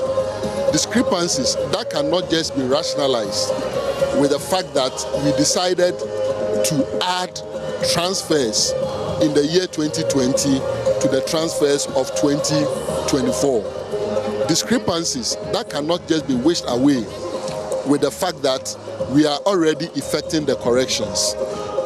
What is wrong with asking for a forensic audit? Just this morning, I have circulated here an IEA communique in 2015 when Madame Jimensa was at the IEA. I read, a communique at the end of the Institute of Economic Affairs organized debate on whether or not to replace the voters register has asked the Electoral Commission to show proactiveness and leadership by engaging the services of a competent, credible and external organization to audit the electoral roll. This is Jimensa's IEA in 2015. They go on. The communique, which was signed by IEA Executive Director Jim Mensah, pointed out that though Article 46 of the National Constitution protects the EC from direction or control, it is nevertheless accountable to the citizens because it is a public organization which draws its funds from the consolidated fund. This is Jim Mensah. Let me add another paragraph. The cost implications of auditing the existing voters register, of compiling a new register, the communique stated, should not take away from steps to provide a credible and acceptable register for the 2016 elections.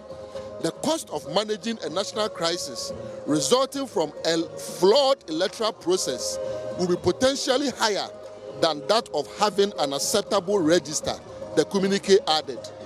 This is Madame Jimensa as IEA boss. Today she's at the Electoral Commission. What has changed? That is one. Two, this demonstration is happening in all regional centers. We would have loved that they've been asking for additional evidence. We were ready and willing to at least provide some selected evidence specific to the regions. However, just last night, we saw this memo from the Electoral Commission gagging the regional directors of the EC. Let me read it to you. The EC says, I bring you warm greetings from the Commission and trust that this memo finds you well. As you may be aware, the National Democratic Congress planned demonstration will take place tomorrow, Tuesday, 17 September 2024. As published by the organizers, the demonstration may submit a petition at the regional and district offices of the Commission as well.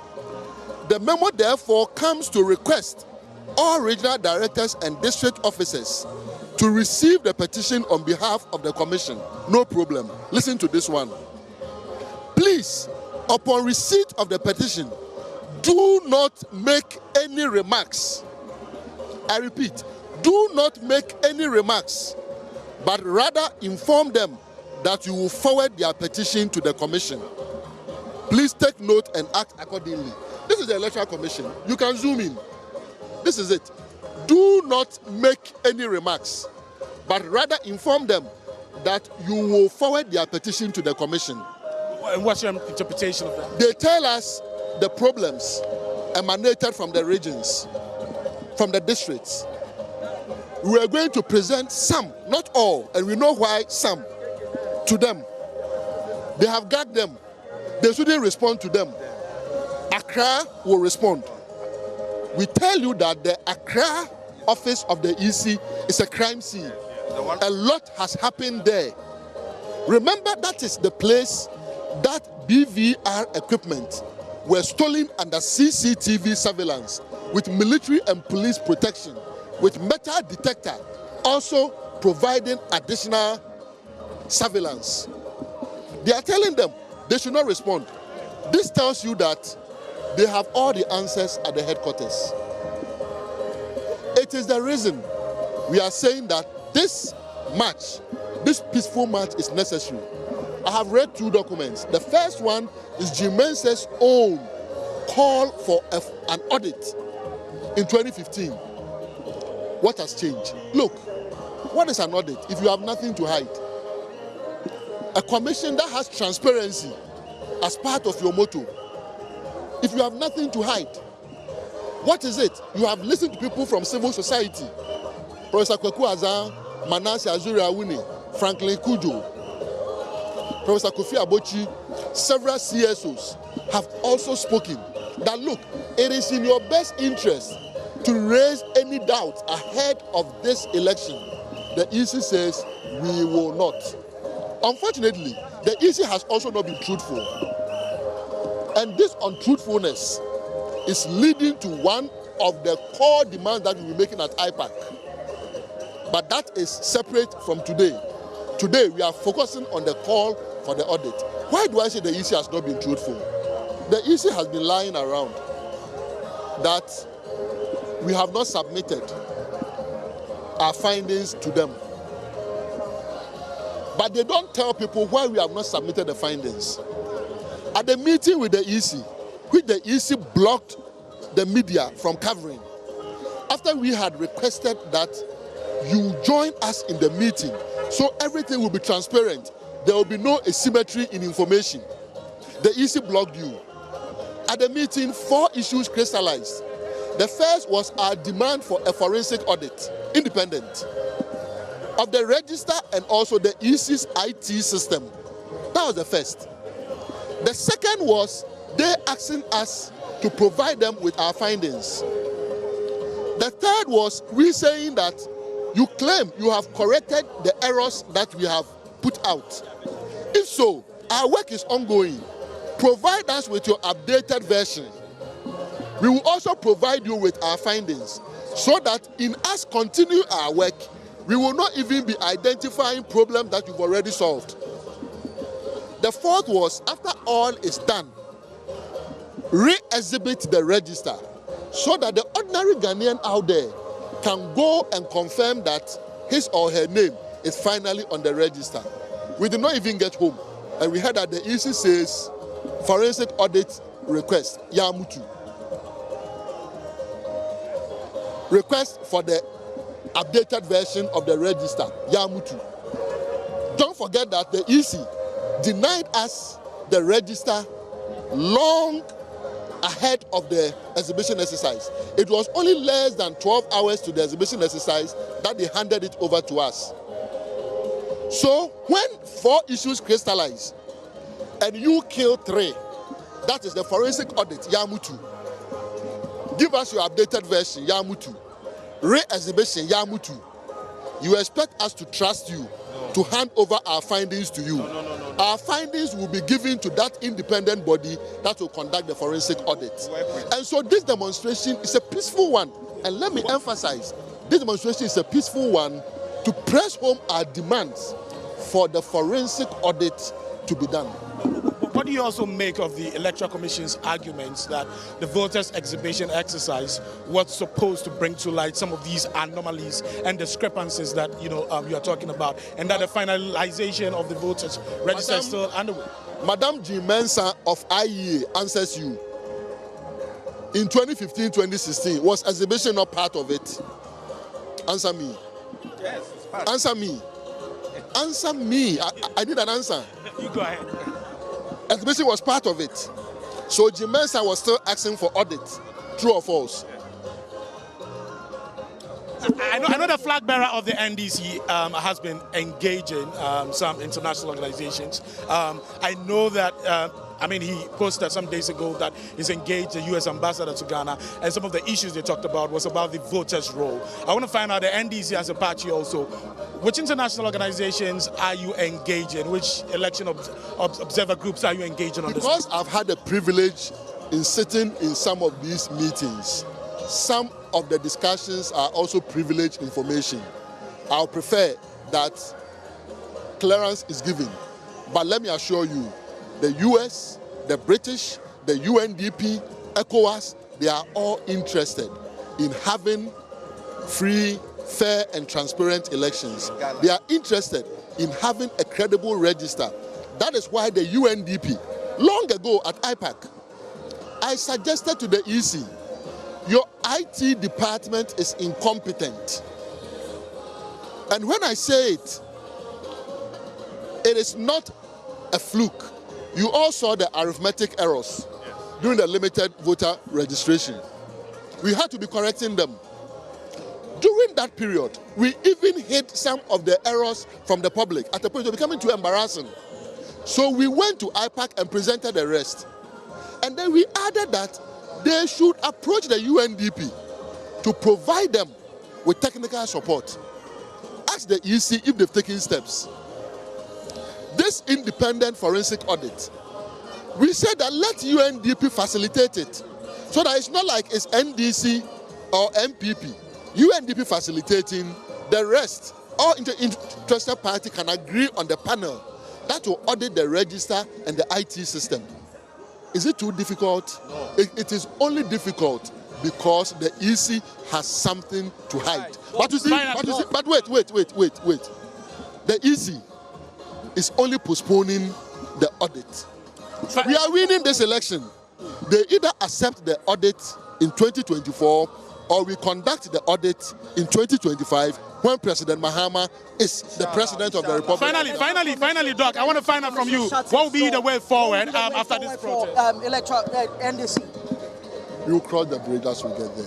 How are you going to cross the bridge? We will cross it. How are you going to do it? Trust that we will cross it. If your windows are shut, how are you going to do it? Trust that we will cross it. Well, thank you very much. You just heard from the, thank you for talking to us. You just heard from the Director of Elections for the NDC, Dr. Edward Omane-Boama, speaking comprehensively about their position on the voters' roll and why they gathered here today at the Obra spot to protest.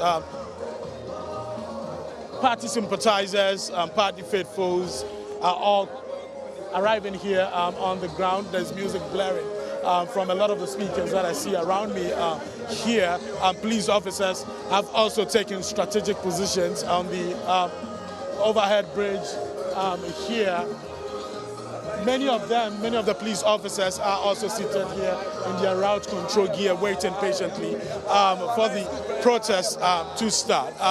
We have more to give you right here from the Obra spot. In some minutes, in some hours, the process itself, would begin properly. The walk to the Electoral Commission will begin, and we'll definitely be bringing you up to speed on what exactly it's happening. But at this point, we want to take you to Kumasi, where my colleagues are also on standby, waiting to give you an idea of what exactly is happening in the Ashanti regional capital. Remember that this protest is taking place in all 16 regions. So we are taking you right now, connecting with my colleague in Kumasi right now to give you an update on what exactly is happening there. President John Mahama himself, the party in the Ashanti region is embarking on a demonstration to demand a forensic audit on the 2024 voter register. And so you can see the atmosphere here in the Ashanti region, a very charged one. Supporters continue to troop in. Not long ago, the regional chairman, Nana Kwesi, got into the crowd to interact with them. The communications officer, Abbas Nodin, is still here. They are interacting with party supporters to continue to bring in a lot of people. We are expecting about 3,000, 4,000 people to participate in this particular demonstration in the Ashanti region alone. And so nationwide it is also going to be same. But then I've been interacting with some executives of the NDC in the region. So far, looking at the numbers, are you enthused? Very good morning to your viewers. I'm so much enthused with the crowd. You can clearly see that the wind of change is blowing. It is very important that we let Ghanaians know that winning an election does not take place on a particular day. Rigging is a process. And so what we have identified in the limited registration of the Electoral Commission is something that we must let Ghanaians know. What are we calling for? We are calling for an independent audit of the voters register.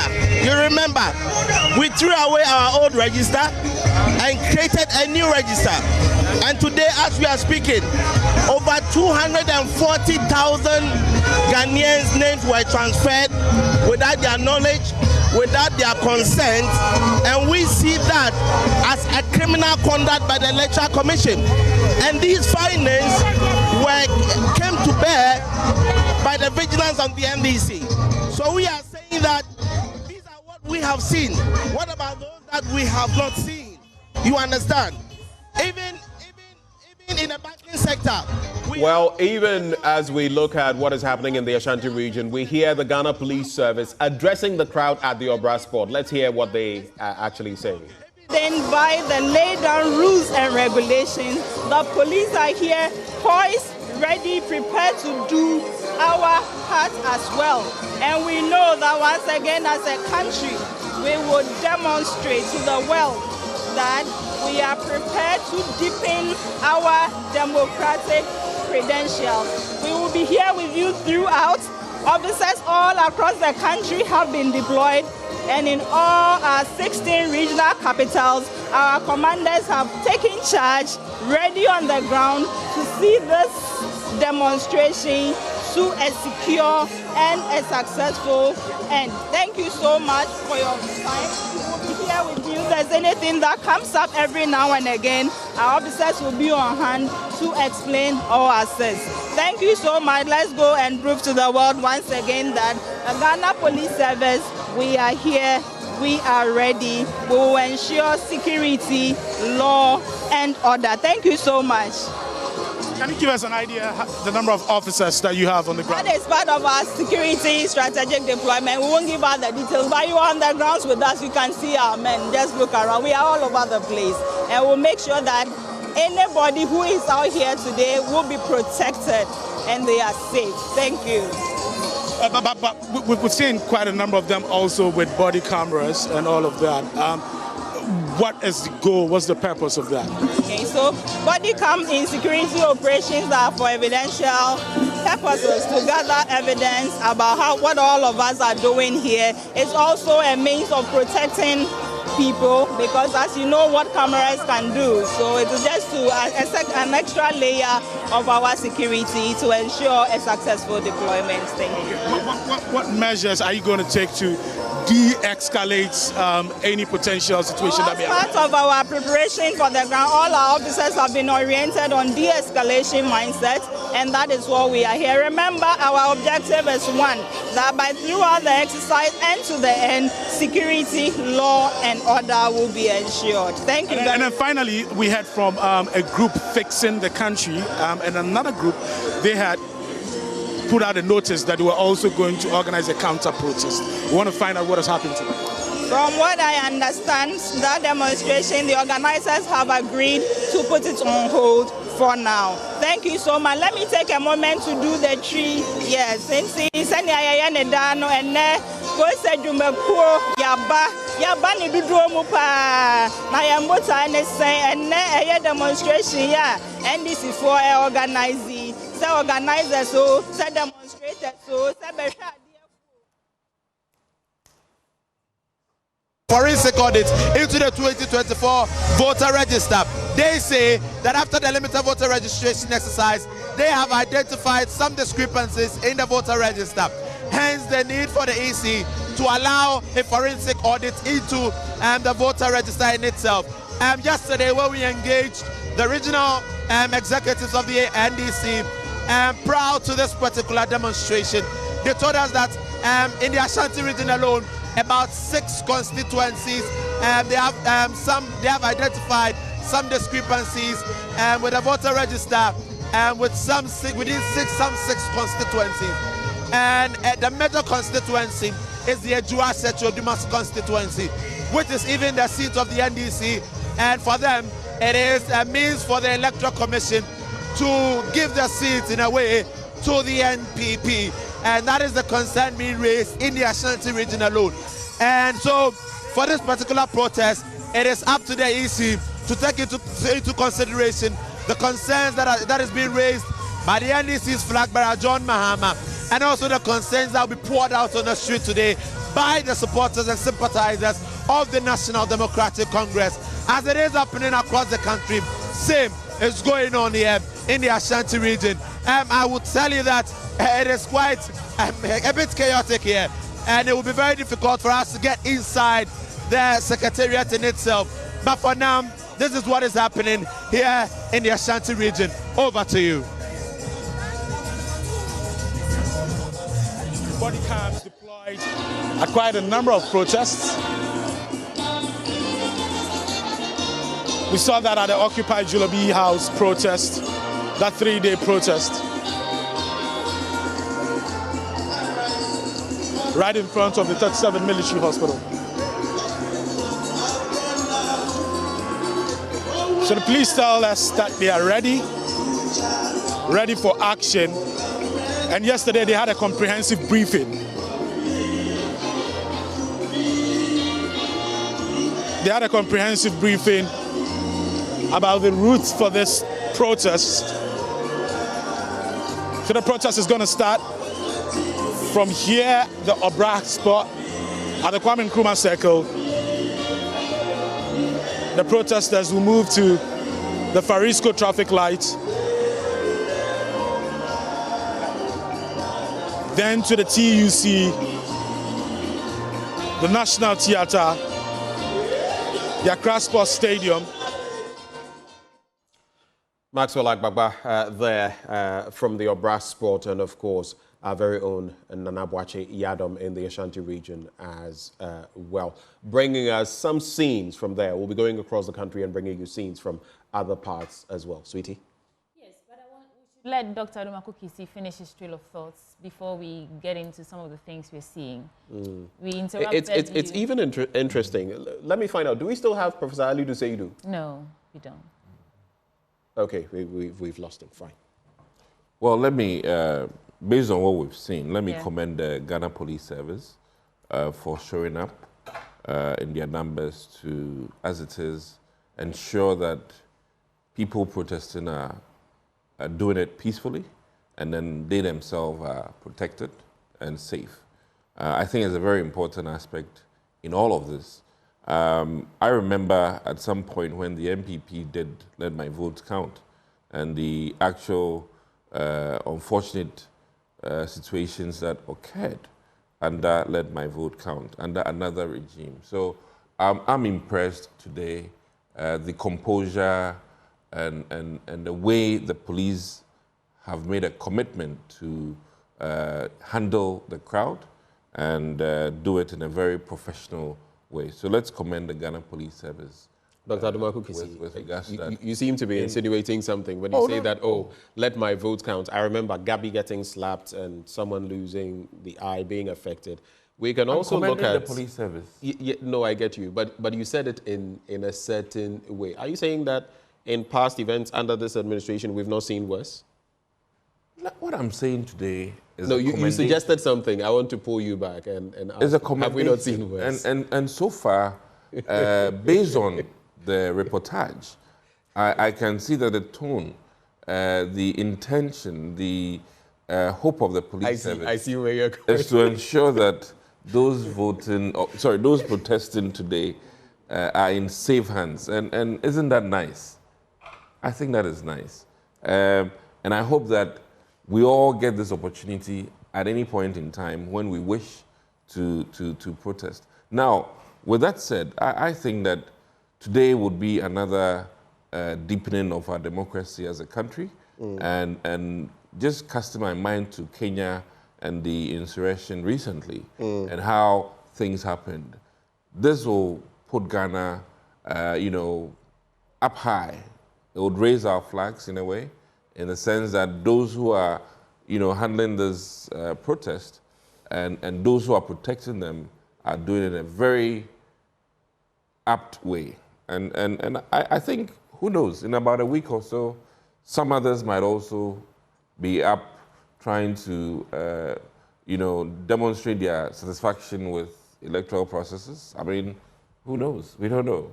It'll be very interesting. Oh, we've heard of a few people within the MPP. One of them, whom I don't want to give credibility by even mentioning his name, because some of them, I feel it is just...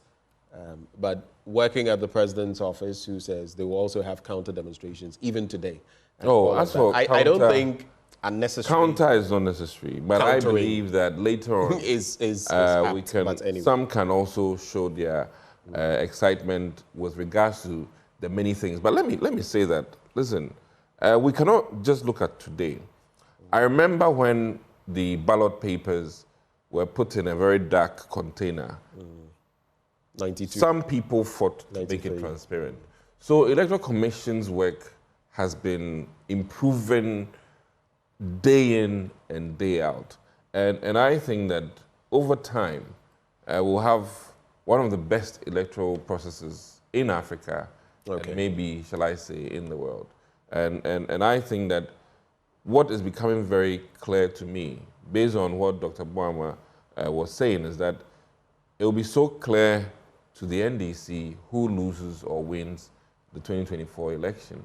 And I'm hoping that those are going to be the cardinal things so that should they lose, they don't do the unthinkable. Dr. Adumaku, thank you for those thoughts. It's very important. Hold for me.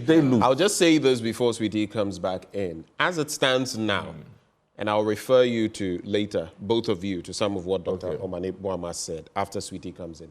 As it stands now, for me, as a voter, with these calls being made, if any party wins or loses the elections, as of now, as things are, if the status quo remains till December 7th, I don't know whether as a Ghanaian, not as a media person, not as anybody, I'll have that sense of complete credibility of the process. I don't know about you, but let's Sweetie, the host of international bodies who are observing, and Dr. Omane Boama himself has alluded to some of them who are observing, and this action that is supposed to deepen our democracy. What is your message to them? I mean, considering that Ghana is seen as the beacon of Africa's democracy, we have an enviable position. What's your message to all these people observing the democratic development today? If you followed the commentaries of the flag bearer and the leader of our party, His Excellency John Dramani Mahama, over the period, he has reiterated, time without number, that this is a peaceful protest.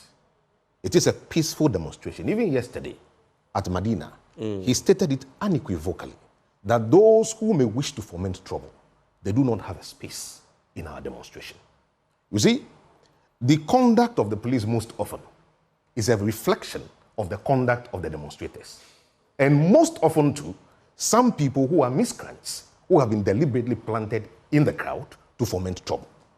We can assure you that today, the NDC and Ghanaian demonstrators you see have paid heed to the call by His Excellency John Dramani Mahama.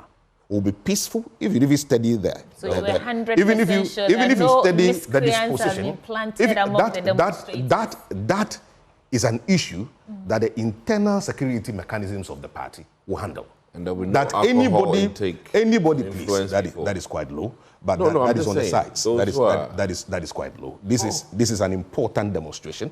That is a very important demonstration. But what I said the issues we are raising are genuine. We'll stick to the issues. We'll demonstrate appropriately and in a very peaceful manner. If you see the disposition of the police, the conviviality, is a testament to the assurances we have given to them. Well, hold on. So we've not seen whether anything will happen or not. So let's hold on for now. Let us not mourn that which will not happen. It will be a peaceful protest. We are hoping. Come on. But the message is Which to message? the international bodies and what is the message? We are a peace-loving country. Okay. But like I said, peace is predicated on the right things being done. Let the Electoral Commission allow that those 2,000 plus persons whose names have been deleted from the register of 2023, who may not even be aware, because as you are aware, the voter exhibition exercise, normally, the turnout is low. Not many Ghanaians participate in exhibition. So if you are telling us that exclusively exhibition is enough to audit the register in itself, when majority of Ghanaians will not turn out at their polling stations to go and verify if their credentials are indeed in the register. That is a major issue. Indeed, when our IT expert and the director of elections met the EC at IPAC, one key issue that was instructive and very sad so was that when the EC was asked that should the voter turn out at the polling station on the day of elections and his name is not in the register, what do we do? You'll be surprised to discover the Electoral Commission informed our people that once you have your voter ID card, a pen could be picked by the presiding officer, and on the register, your name could be written with a pen on the register. Then you are allowed to go and vote. How many people may not appear on that day with fictitious voter ID cards knowing that the EC has opened the door for anybody to come to the polling station, have his name written with pen, and cast a ballot and go home. It's a classical case of Richard Agbihangba issue, where he went to the polling station, said he had a voter ID card. His name is not on the voters' roll, yet he was allowed to cast his ballot. Mind you, there may be people whose voters' ID cards may even be misplaced before the elections. By law, such persons could go to the polling station, they verify their names in the register, they go through the processes and cast their ballot. So if my voter ID card is missing between now and the elections, and same has not been replaced, by the logic of the EC, I cannot just walk to the polling station, have my name verified in the register, which name may not even be in the register, and cast my ballot. You see, these matters are very important. If you look at my poster this morning, you could see where my brother was trying to even be polite and nice and the rest. He's a very good brother of mine, but I was not smiling. These are not times to smile. If you mean well for this country, and the well-being of our democracy is at your heart, you should be concerned about what is happening presently. You cannot lump together voter transfers that have been made from 2020, 2023, and 2024, and announce an amorphous figure of over 500,000 votes transferred. That is illegality. Okay. You have not even informed us proud to say when your attention was drawn that this cannot be the case, because what we are aware of is that only 300,000 transfers were done within the transfer window. So where from the figure of over 500,000? They said, oh, so sorry. For the first time in the history of the commission, we have decided to lump all the transfers that were done in 2020, 2023, and 2024. So if your attention was not drawn to same, it would have slid. Okay. Look, you cannot tell us that persons who have been transferred, we cannot find paths for where they originally got registered. There must be a path. We should be aware to know. Azu, over 15,000. I think you see, we have rehashed these issues. We have reiterated them. Right. We have continuously mentioned them in the media. Right. The hour is now. The hour is now. We get the thrust. We get the thrust of what you're saying. Sweetie, would you like to take us to WA? Yes, Rafiq Salam is standing by for us. He wants to give us an update on how they are also preparing for Enough is Enough demonstration spearheaded by the NDC. Rafiq Salam, what's happening where you are? Hello. I'm currently at the forecourt of the Upper Hospital Coordinating Council where the demonstration is expected to take place. Behind me, you can see a slew of party faithfuls of the NDC. They have gathered here and they are about to move. I've just seen the regional chairman of the NDC, Abdul Nasser Unasa Sani.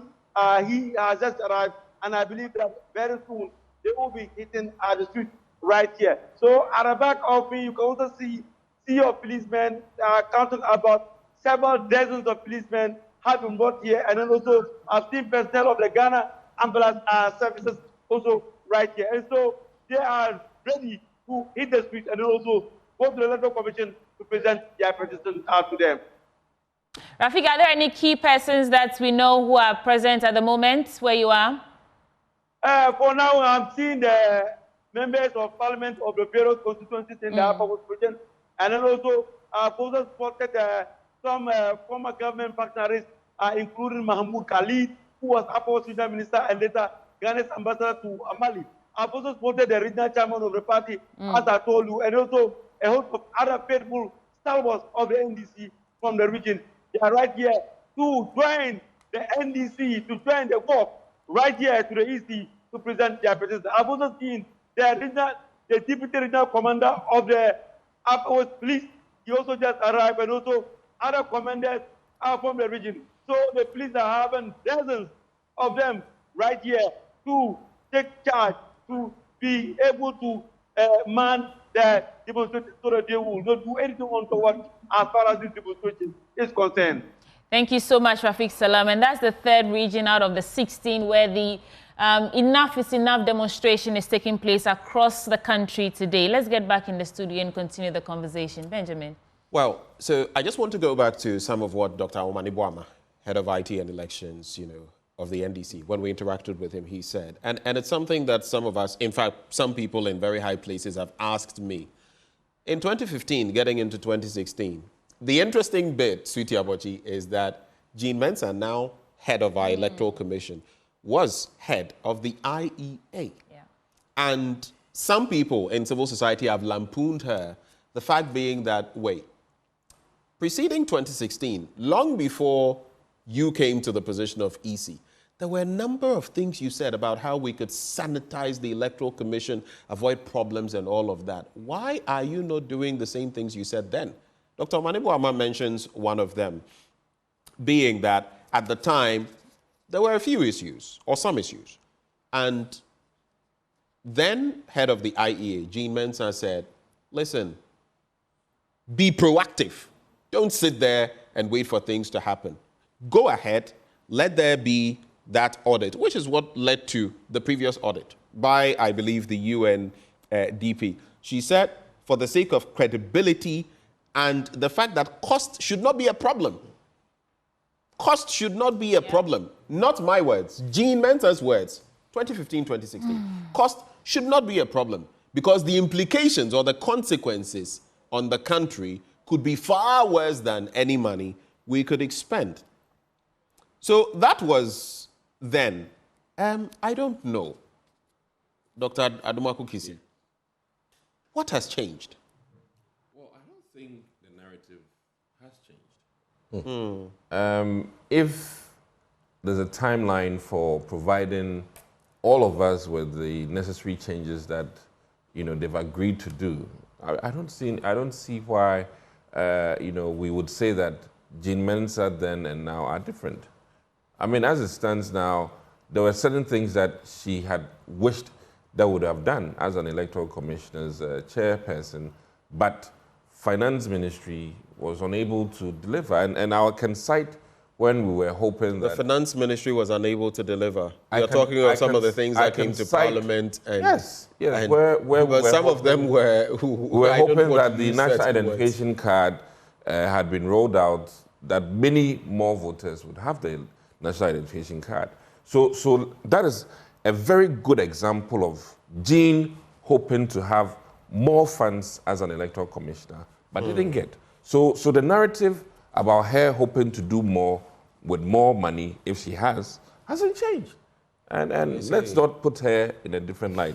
Now, what is very clear to me is that, this demonstration now will be, settling on a fact of timeline and when the NDC is informed that the data has been scrubbed or, for lack of a better word, sanitized. And I would hope that the NDC can be very clear in their demand as to when they are anticipating that, EC's communique to them is apt.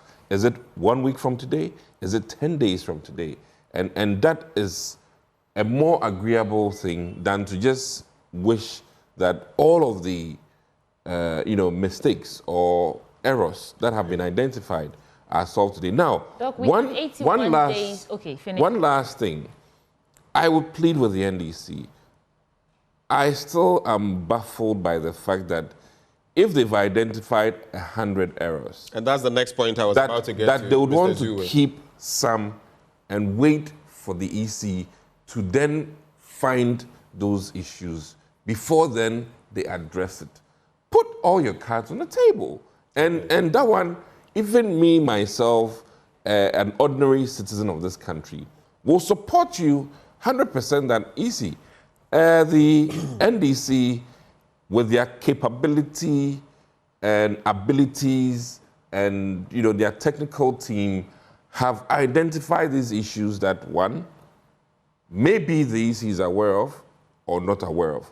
But they can put it public that these are things that we are citing and we demand appropriate corrections. Right. And I think that will be very fair to also all of us as Ghanaians. But don't come and showcase 10 if you have 30 and wait for electoral commission. But how do you respond? He mentioned, the initial, where is it again? Pusiga. Hold. Yeah. 38. The Electoral Commission came back to say, oh, it's been dealt with and it was only the 38. How does that sound to you when they come through with that? I'll have questions for him on that as well. That is why how does that sound to you? That is why I'll be in support of the Electoral Commission advising their directors at the various regions to not comment in haste so that they can actually back their commentary with appropriate verification. I've worked with auditing in many fashions. And when you speak too early, you might have to bite your tongue back later on. So I think that my only thing to ZOO or the NDC is that, listen, we're all Ghanaians first. We all wish, listen, this country, when it goes into war, all of us will lose. Whether you're MPP or NDC, we lose out. And if anything is not an issue, you compare Ghana's current state to Liberia. We're far better. So all of us cherish peace. And I believe that any amount of money needed to make sure that we have a peaceful, transparent, credible election is at the heart of this thing. And mind you, we who, quote unquote, are in government, wish so much that things are more transparent, we are accountable to the people, and that the credibility of this election is not tainted. And the reason that this is very important, so that whoever loses, and I keep saying this, can accept the defeat, and it will be so glaring and so clear. And I think that more work needs to be done by both parties in making sure that we carve out messages that are doable, messages that the Ghanaian people can believe and make a vote based on that, and not necessarily lump all of our woes on the EC. A poor turnout, a poor voting for one party should not be blamed on the referee. If your players aren't good, don't blame it on the referee. Sometimes it happens. So my plea to all of us is that, listen, this is good, but it should get to that point that I don't want December 7th, NDC then comes that we have more things that we didn't bring. If we had brought it, we would have won the election, yadi, yadi, yadi, and this election is not credible. They should put out all the issues they have, then we can address it. All right, thank you for those thoughts. What are your reactions? And in reacting, I also want to find out from you. Another thing that Dr. Omaniboama said, and you had already corroborated in the studio, that time and again, we've adduced evidence to some of the happenings, handed them over to the EC, and nothing came of it. But Dr. Adumaku Kisi is asking, if you have further evidence and you don't present it, what then becomes of it? I heard Dr. Omaniboama say that because of this, your findings will be given to that independent body that will conduct this external forensic, survey, or could put this report together that you speak of. What if that doesn't happen? Then what happens to your evidence? I am not too sure if we should even contemplate the thought of the fact that will not happen. But so far, the EC hasn't shown any signs it should happen. That it will accept what you're saying. It's saying what you're saying is premature. What I said earlier is still valid now. At the heart of every elections is a register. Once a register has been called into question, and there are doubts about the credibility of the register, consequently, any other process flowing out of the same would not be credible. So the EC itself should be committed, and ought to be committed, in taking steps to engender trust in the electoral processes. Look, you cited the Pusiga incidents. Are you not surprised that somebody, contrary to the law, that people would have to be physically present at the district offices of the Electoral Commission to effect transfers? An officer of the Electoral Commission could do that contrary to the express provisions of the law. And all we are told is that the person has been suspended. Of what do you use the suspension to this democratic process? Investigations are ongoing. Again, we have evidence to suggest that that particular incident is not exclusive to Pusiga. It is widespread. You see, initially, when we were going to meet the EC earlier, we requested that if it was possible, let grant access to the media so that they can come and shine light on our discussions. In that meeting, it will come to the fore whether we, as a political party, we are not committed to the processes, or the EC is not committed to the process. The Electoral Commission said no. There was no need for the media to have access to that meeting. The reason is simple. The very Electoral Commission today that is saying that we should bring all our evidence to them says they have resolved all the issues. Yet, our empty hard drive is with them. All they needed to do is to copy the register in its revised form and hand over to us.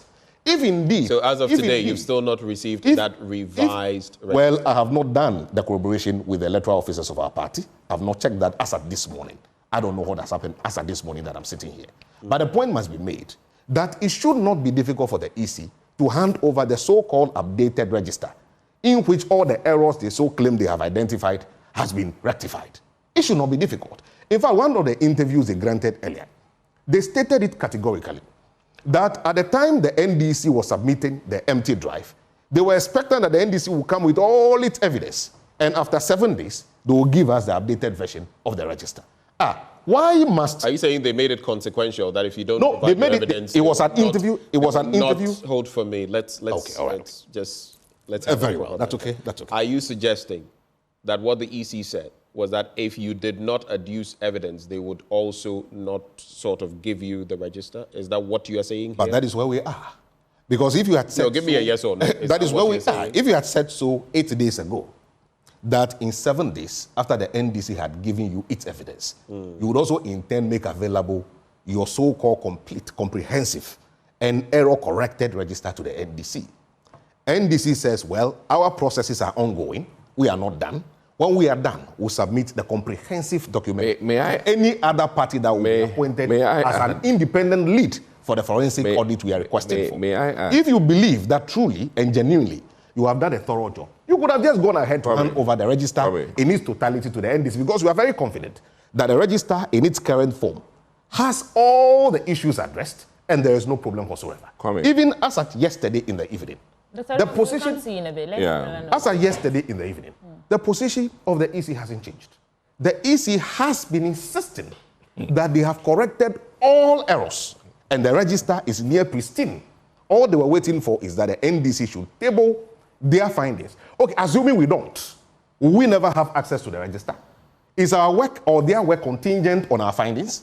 Must it be the case that the EC can only work when NDC works? That should not be the issue. Clarify something for me. At what point within this electoral process would you have expected as a party, per the law, to get a copy of the register? Well, they gave us a copy of the provisional voters register. Indeed. Even though they promised initially that it would be, given to us in July. July passed, we never got a register. They wrote formally to the party that on the 14th of August, that register will be handed over to the party. 14th August came, the register was never given to us. They wrote again that it will be given to us on the 16th. The register was again not given to us. Noon, on the 19th of August, when exhibition was scheduled to have commenced on the 20th of August at noon, then they gave us the register. And the explanation was that they had some challenges that emanated from the extension of the limited voter registration and all that. So it's not like they denied giving you the register. We cannot continuously make excuses for the inefficiencies. Okay, so hold for us. We cannot continue that. We'll come back to you. Your party's chairman is addressing the crowd at the Obra Sport. Very well. Let's hear what he has to say. Johnson, I see you don't get here. It is today that our democracy is being subjected with the test, and we shall prevail. Democracy lovers shall prevail. Elections alone does not guarantee democracy. It is democratic-minded persons, democratic-minded citizens who are ready to fight for their rights, who can guarantee democracy.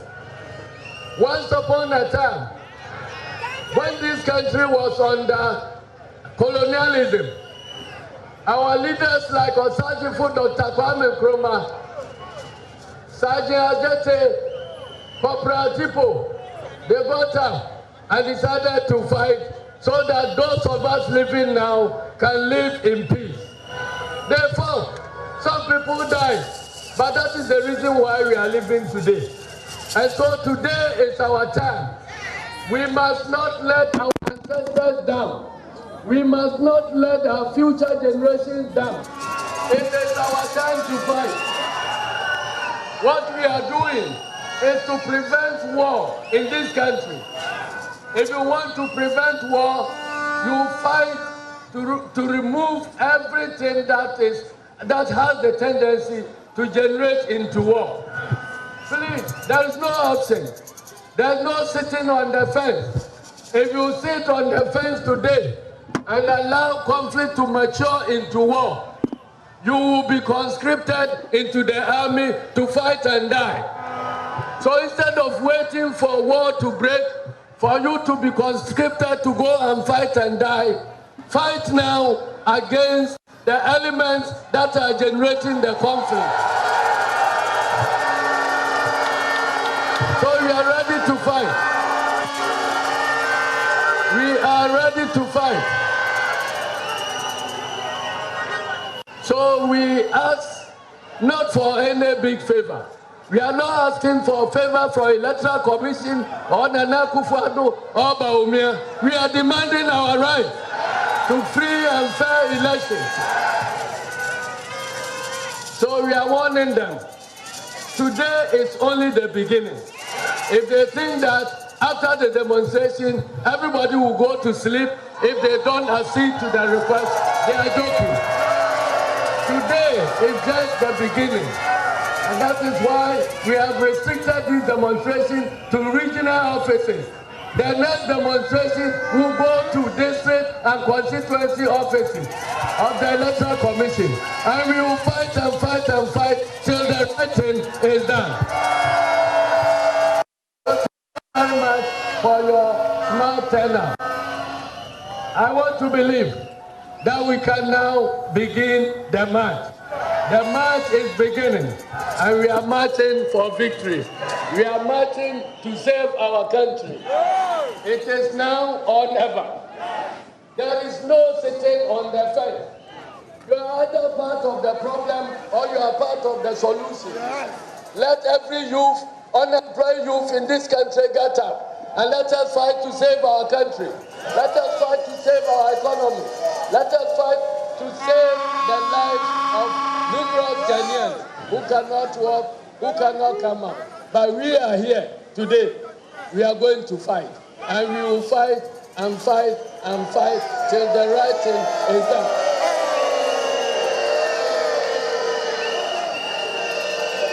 And we want to send a message.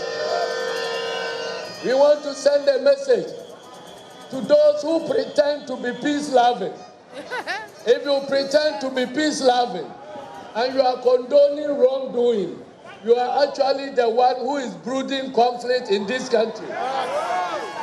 Those who want peace must prepare and fight against the elements that will bring disruption in the country. That is why we are ready to fight against the element that will disturb our democracy. So thank you very much, and may God bless our homeland Ghana. We will not retreat, and we will not surrender. We are going straight for victory. Victory for our democracy. Victory for not only a political party, but victory for the democracy and freedom of this country. Thank you very much, and may God bless our homeland. Aluta! Aluta! Thank you, thank you, thank you, thank you, thank you, my brothers and sisters. Well, we're back in the studio. Having heard the chairman of the NDC, I have some thoughts on some of what he said. But let's cross over now to the Ashanti region.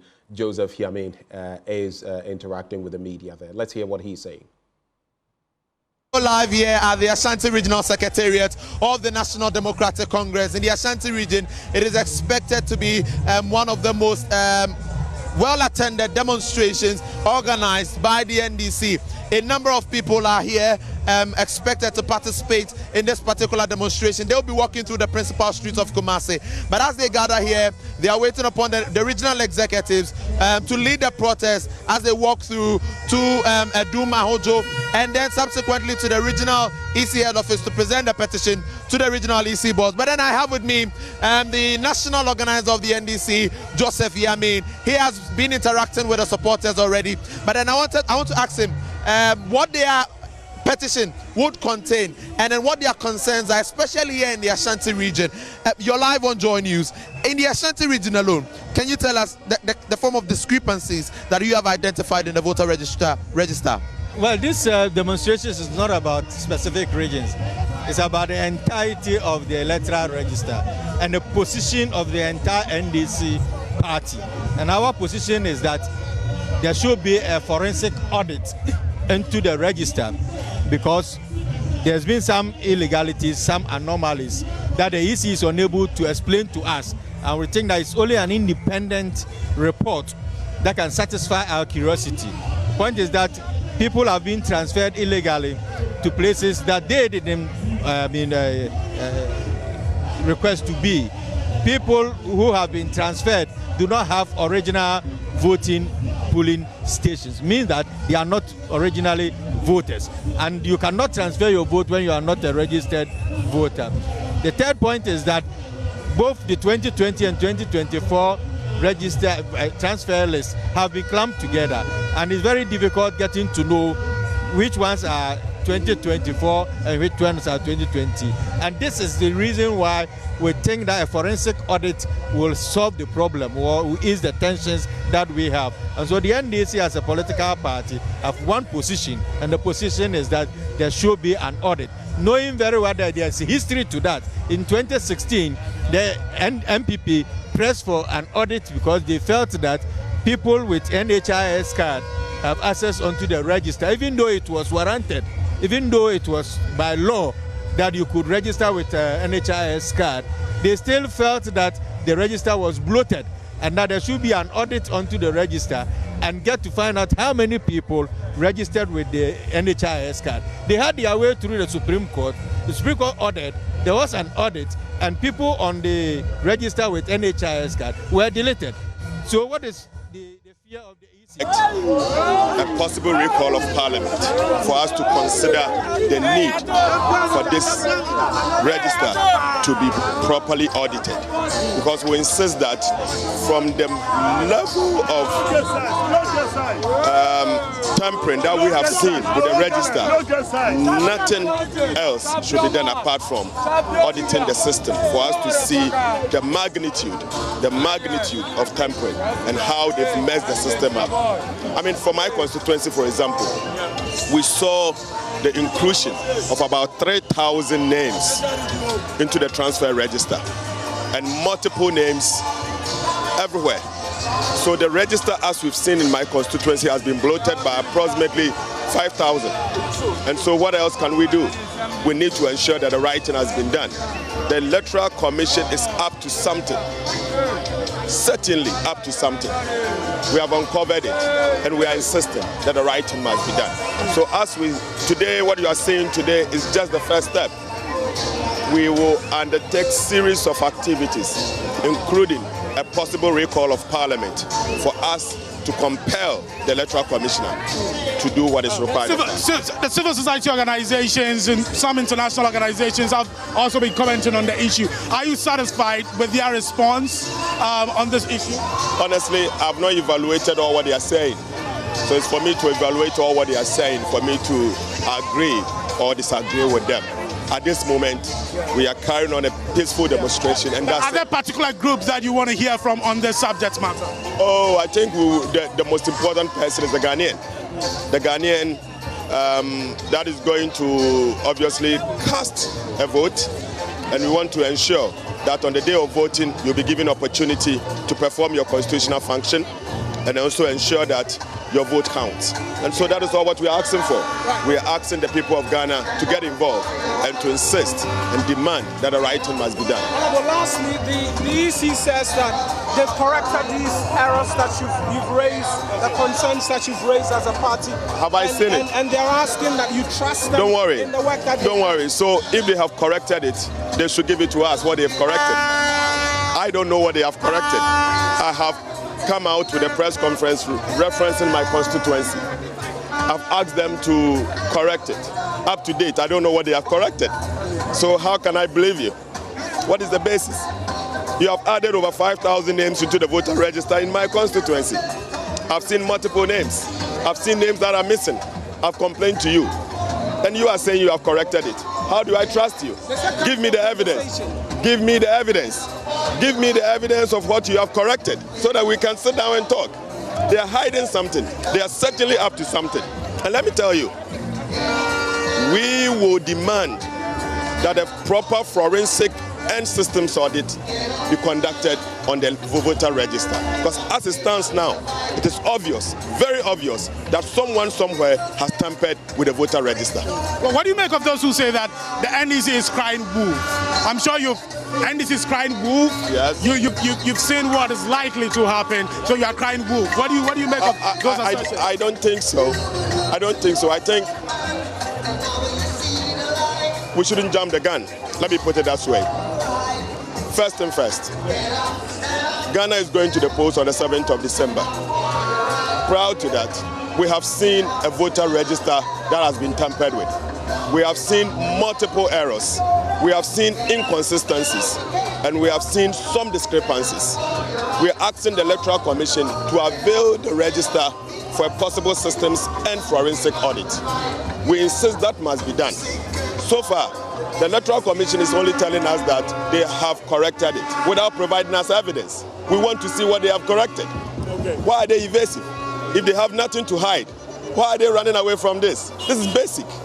Okay? So we will not allow them to plunge this country into a possible violence. We won't allow them. We are asking for the right thing to be done. Nothing more, nothing less. Okay, thank you. You just heard from the minority leader.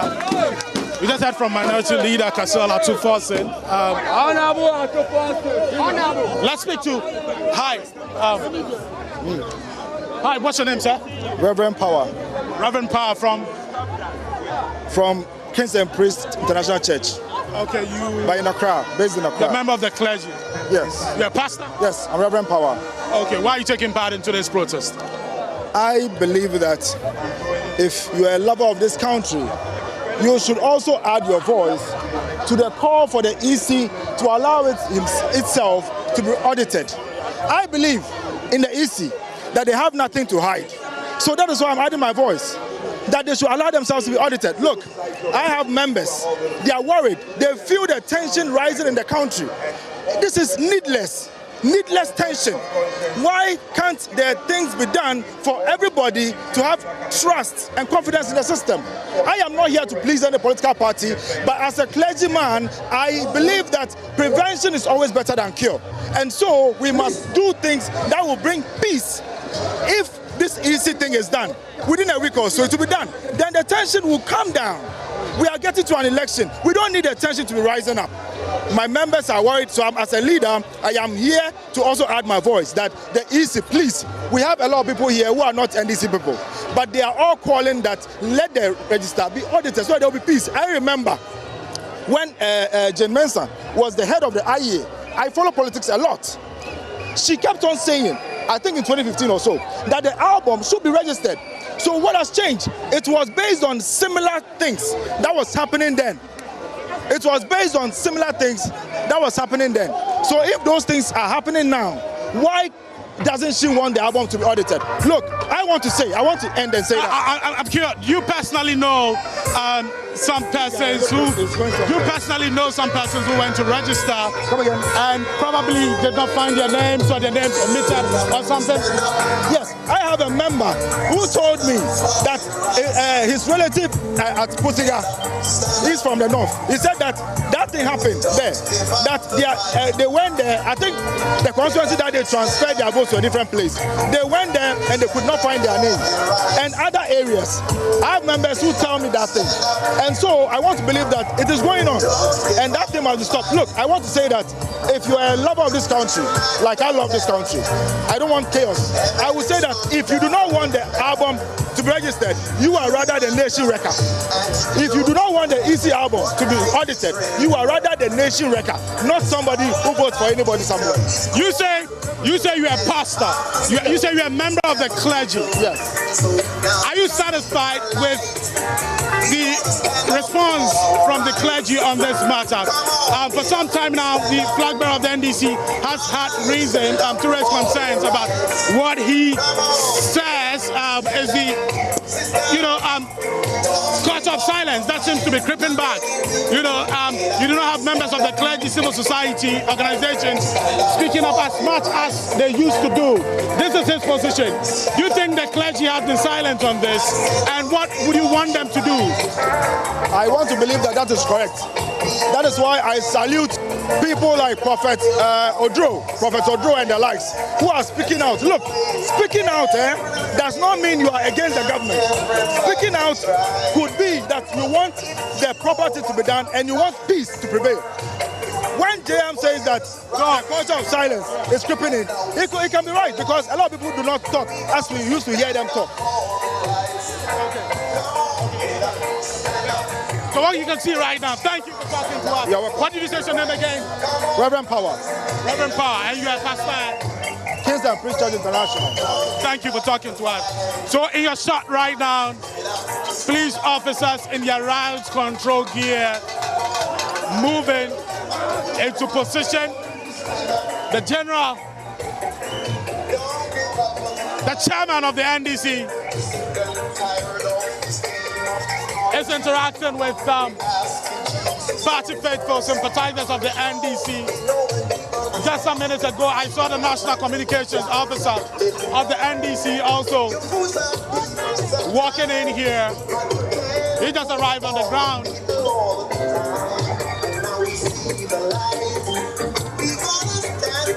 So these are personnel of the Ghana Police Service.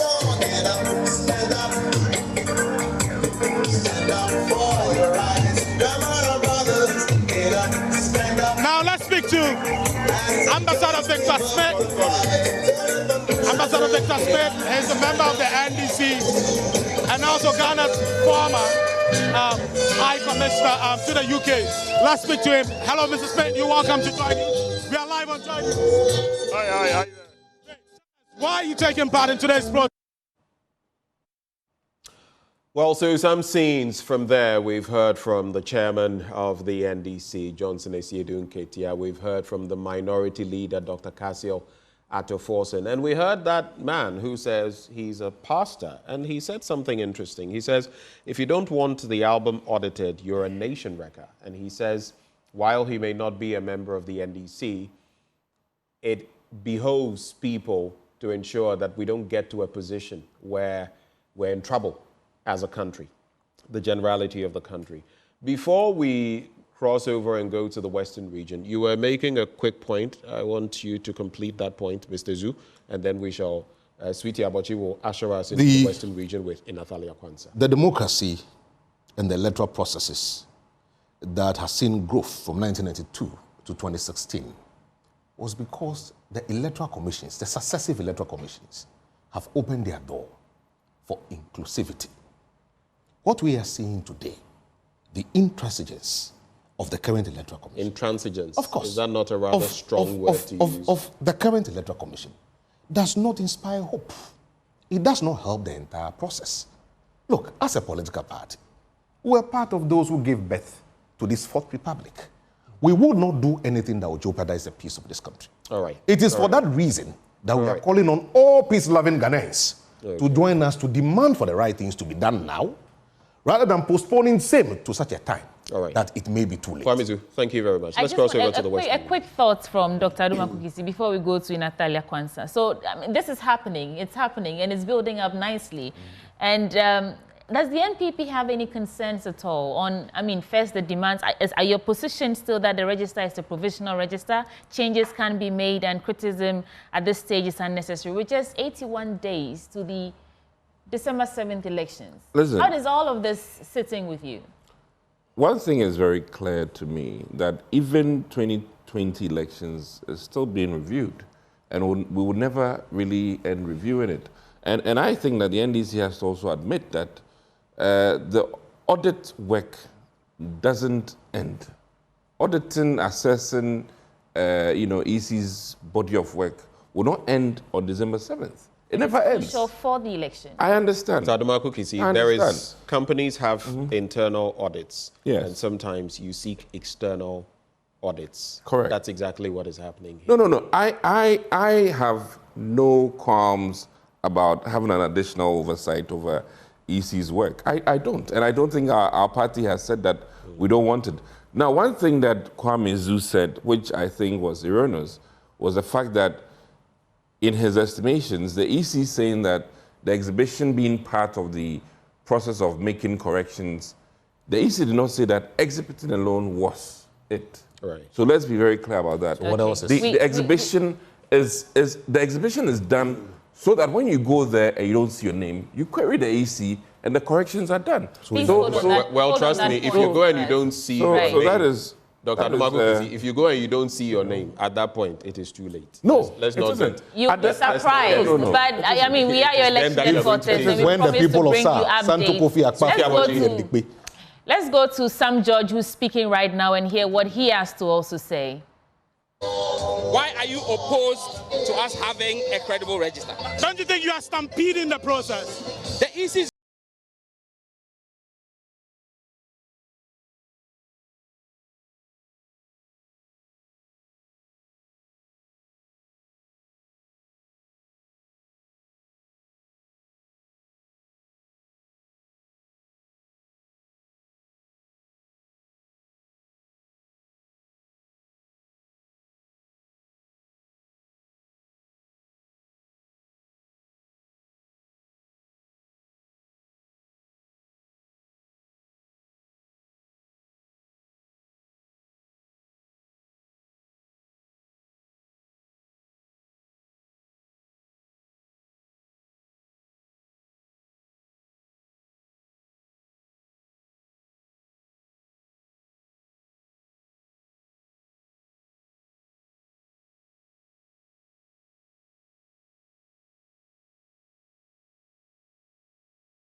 doing legally? Would you protest? Would you go to the courts? What exactly? in the words of our former national chairman, there are many ways to kill a cat.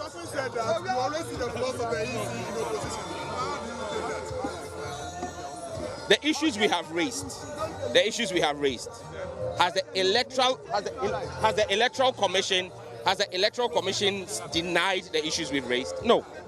The electoral commission, after their arrogant posturing, have come back to admit that the issues we have raised are germane and real. In fact, they claim they have fixed it. Now, the question we say is, if you fixed it, let's subject it to an independent audit. Because we don't trust your competence. Because if you were competent in the first place, we wouldn't have had those issues in the first place. So we don't trust your competence to be able to fix the problems that you created. So let's have an independent audit. Let the NPP bring their IT person. Let the NDC bring his IT person. Let all the various political parties and all the qualified presidential candidates bring an IT person, and then the EC should bring his IT person, and let's get an independent audit firm to audit the register. If we go through it and all the issues are clear, you proceed to print. How is it that the EC is opposed to such a basic fundamental request? If the EC is not up to something that is meant to destroy the peace, something that is runs against the ethos of a free, fair election, what is the Electoral Commission hiding? What are they running from? Why don't they want us to have an independent audit? We are not asking for anything. We're not asking the EC to favor the NDC. We're just saying that, look, let's have a fair register. Let's do an audit. Okay. Thank you. Thank you very much. So just heard from Ningo Pram MP, Sam George, the Director of Elections, the Director of Elections for the NDC, Dr. Eduardo Manibuaba. Well, from the Obra Sport, the latest person we've heard there, Ningo Pram legislator Sam George. Still a number of issues to delve into as far as this is concerned. I also recall Dr. Omane Boama saying that the NDC told the EC how to approach this, that they had interacted with the UNDP, among others, and that they could go to them to facilitate the process. I don't know what your take is on that. I mean, you are not opposed to this audit, like you've said, but maybe it's about the timing. Some have said it's premature. It's about how to go about it. Is it? I think that as it stands today, I'm hoping that the NDC, in conclusion of today, can table it to Ghana that these are the flaws, total flaws we found. And I won't cite them for anything if a day after other things are found. But for today, I am an ordinary citizen demanding that the NDC should table in entirety what they have found to be so grave or so erroneous, and then let Ghanaians know. And they wouldn't even have to go demonstrating. All Ghanaians will make a demand on the EC that, listen, per these flaws, we think it is rightful that these things should happen. And let me just add that, listen, there's another level of judicial work that can come in. And I'm hoping that the NDC will not have the same posture they did when it came to the final results of last election. So I'm encouraging the NDC to be clear in their mind the flaws that they have identified in totality, so that when they are presenting it to court, to the Supreme Court, for instance, that they can tell the Supreme Court that these are the 10 flaws, though there may be more. These are the 10 flaws that we're holding the EC responsible for. And if that is attended to, hooray.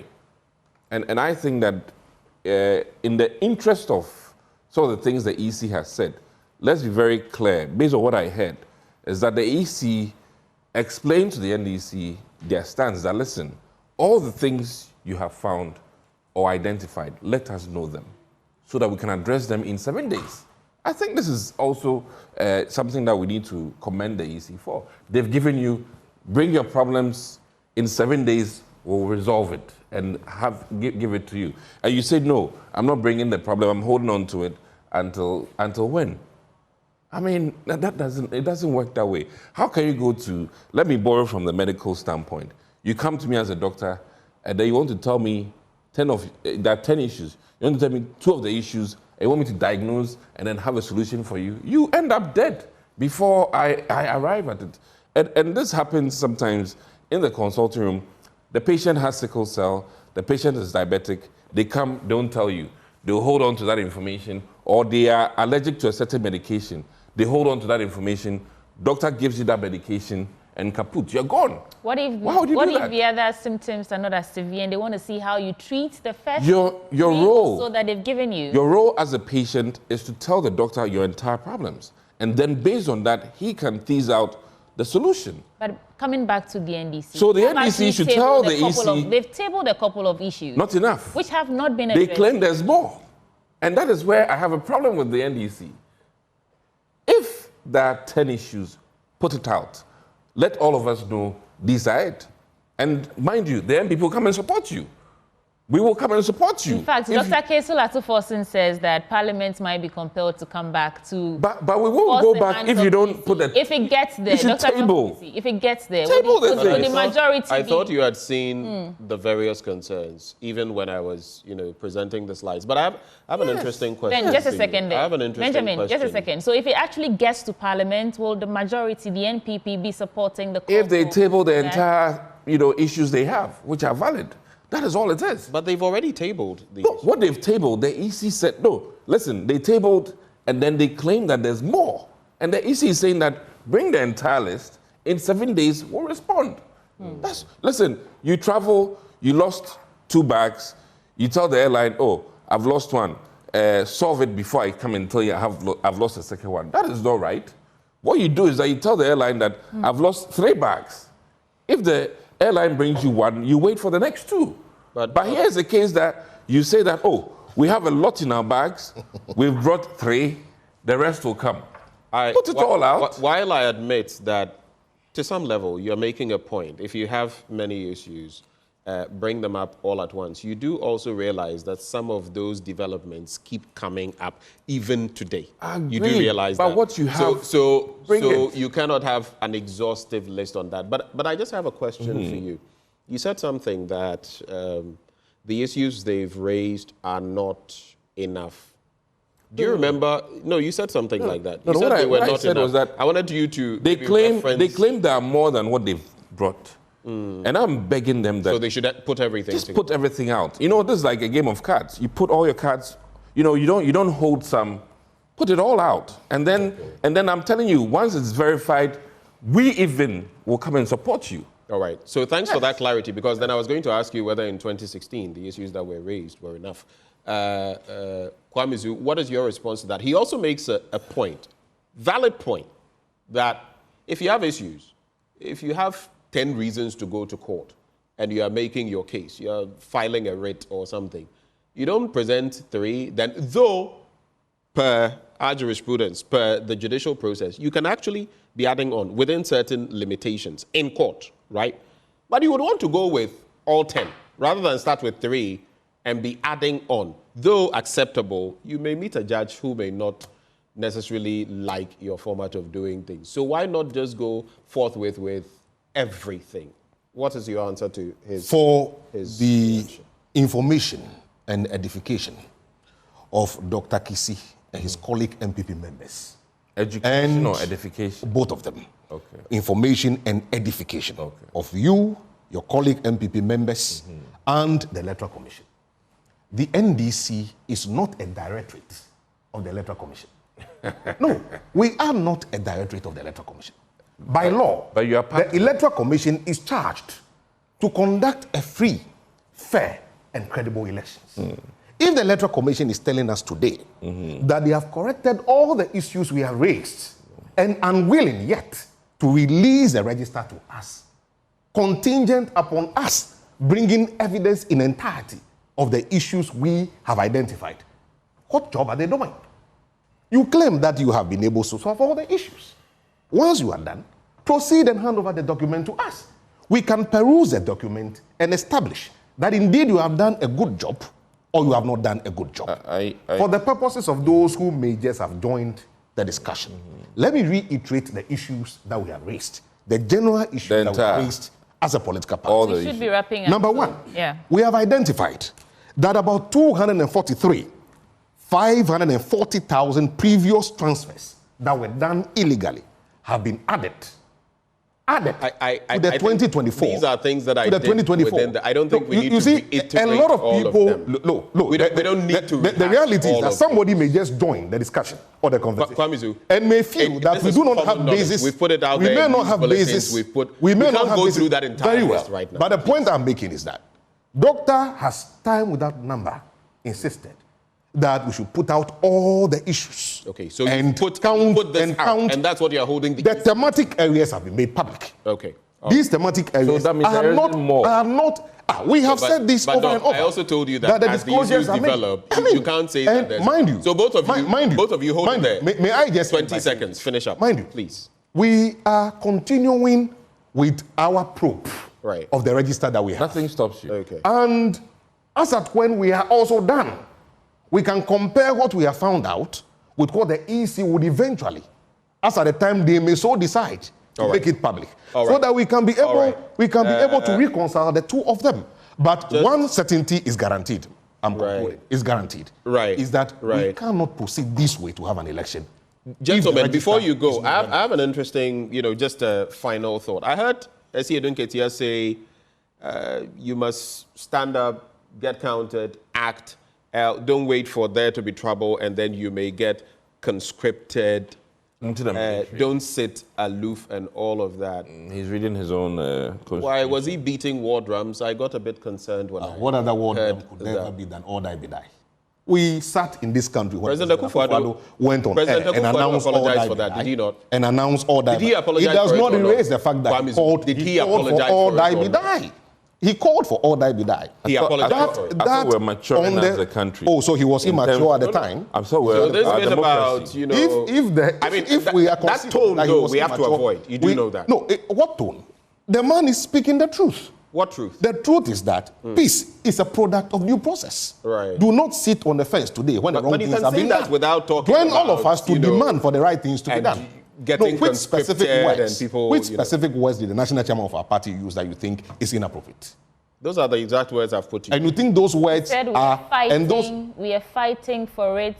We do not want, if you want to go to war, you have to make sure, alluding to the point that if you want peace, prepare for war. But where we are going today, what the EC is doing today, what is the intention? Where are they seeking Dr. Adumaku, final words, and then we're out of here. So my final words is that, you know, I'm hoping that the NDC changes their mode of operation and that they make sure that Ghana knows, and I'm not saying the EC, Ghana knows in entirety what their concerns are with the register. We have done that several times. So that it is validated, and then we all will add our voice to it and ensure that the EC does the corrections. And in my wildest dreams, I don't think that the EC, upon realizing errors, will just leave it as it is. Okay, all right.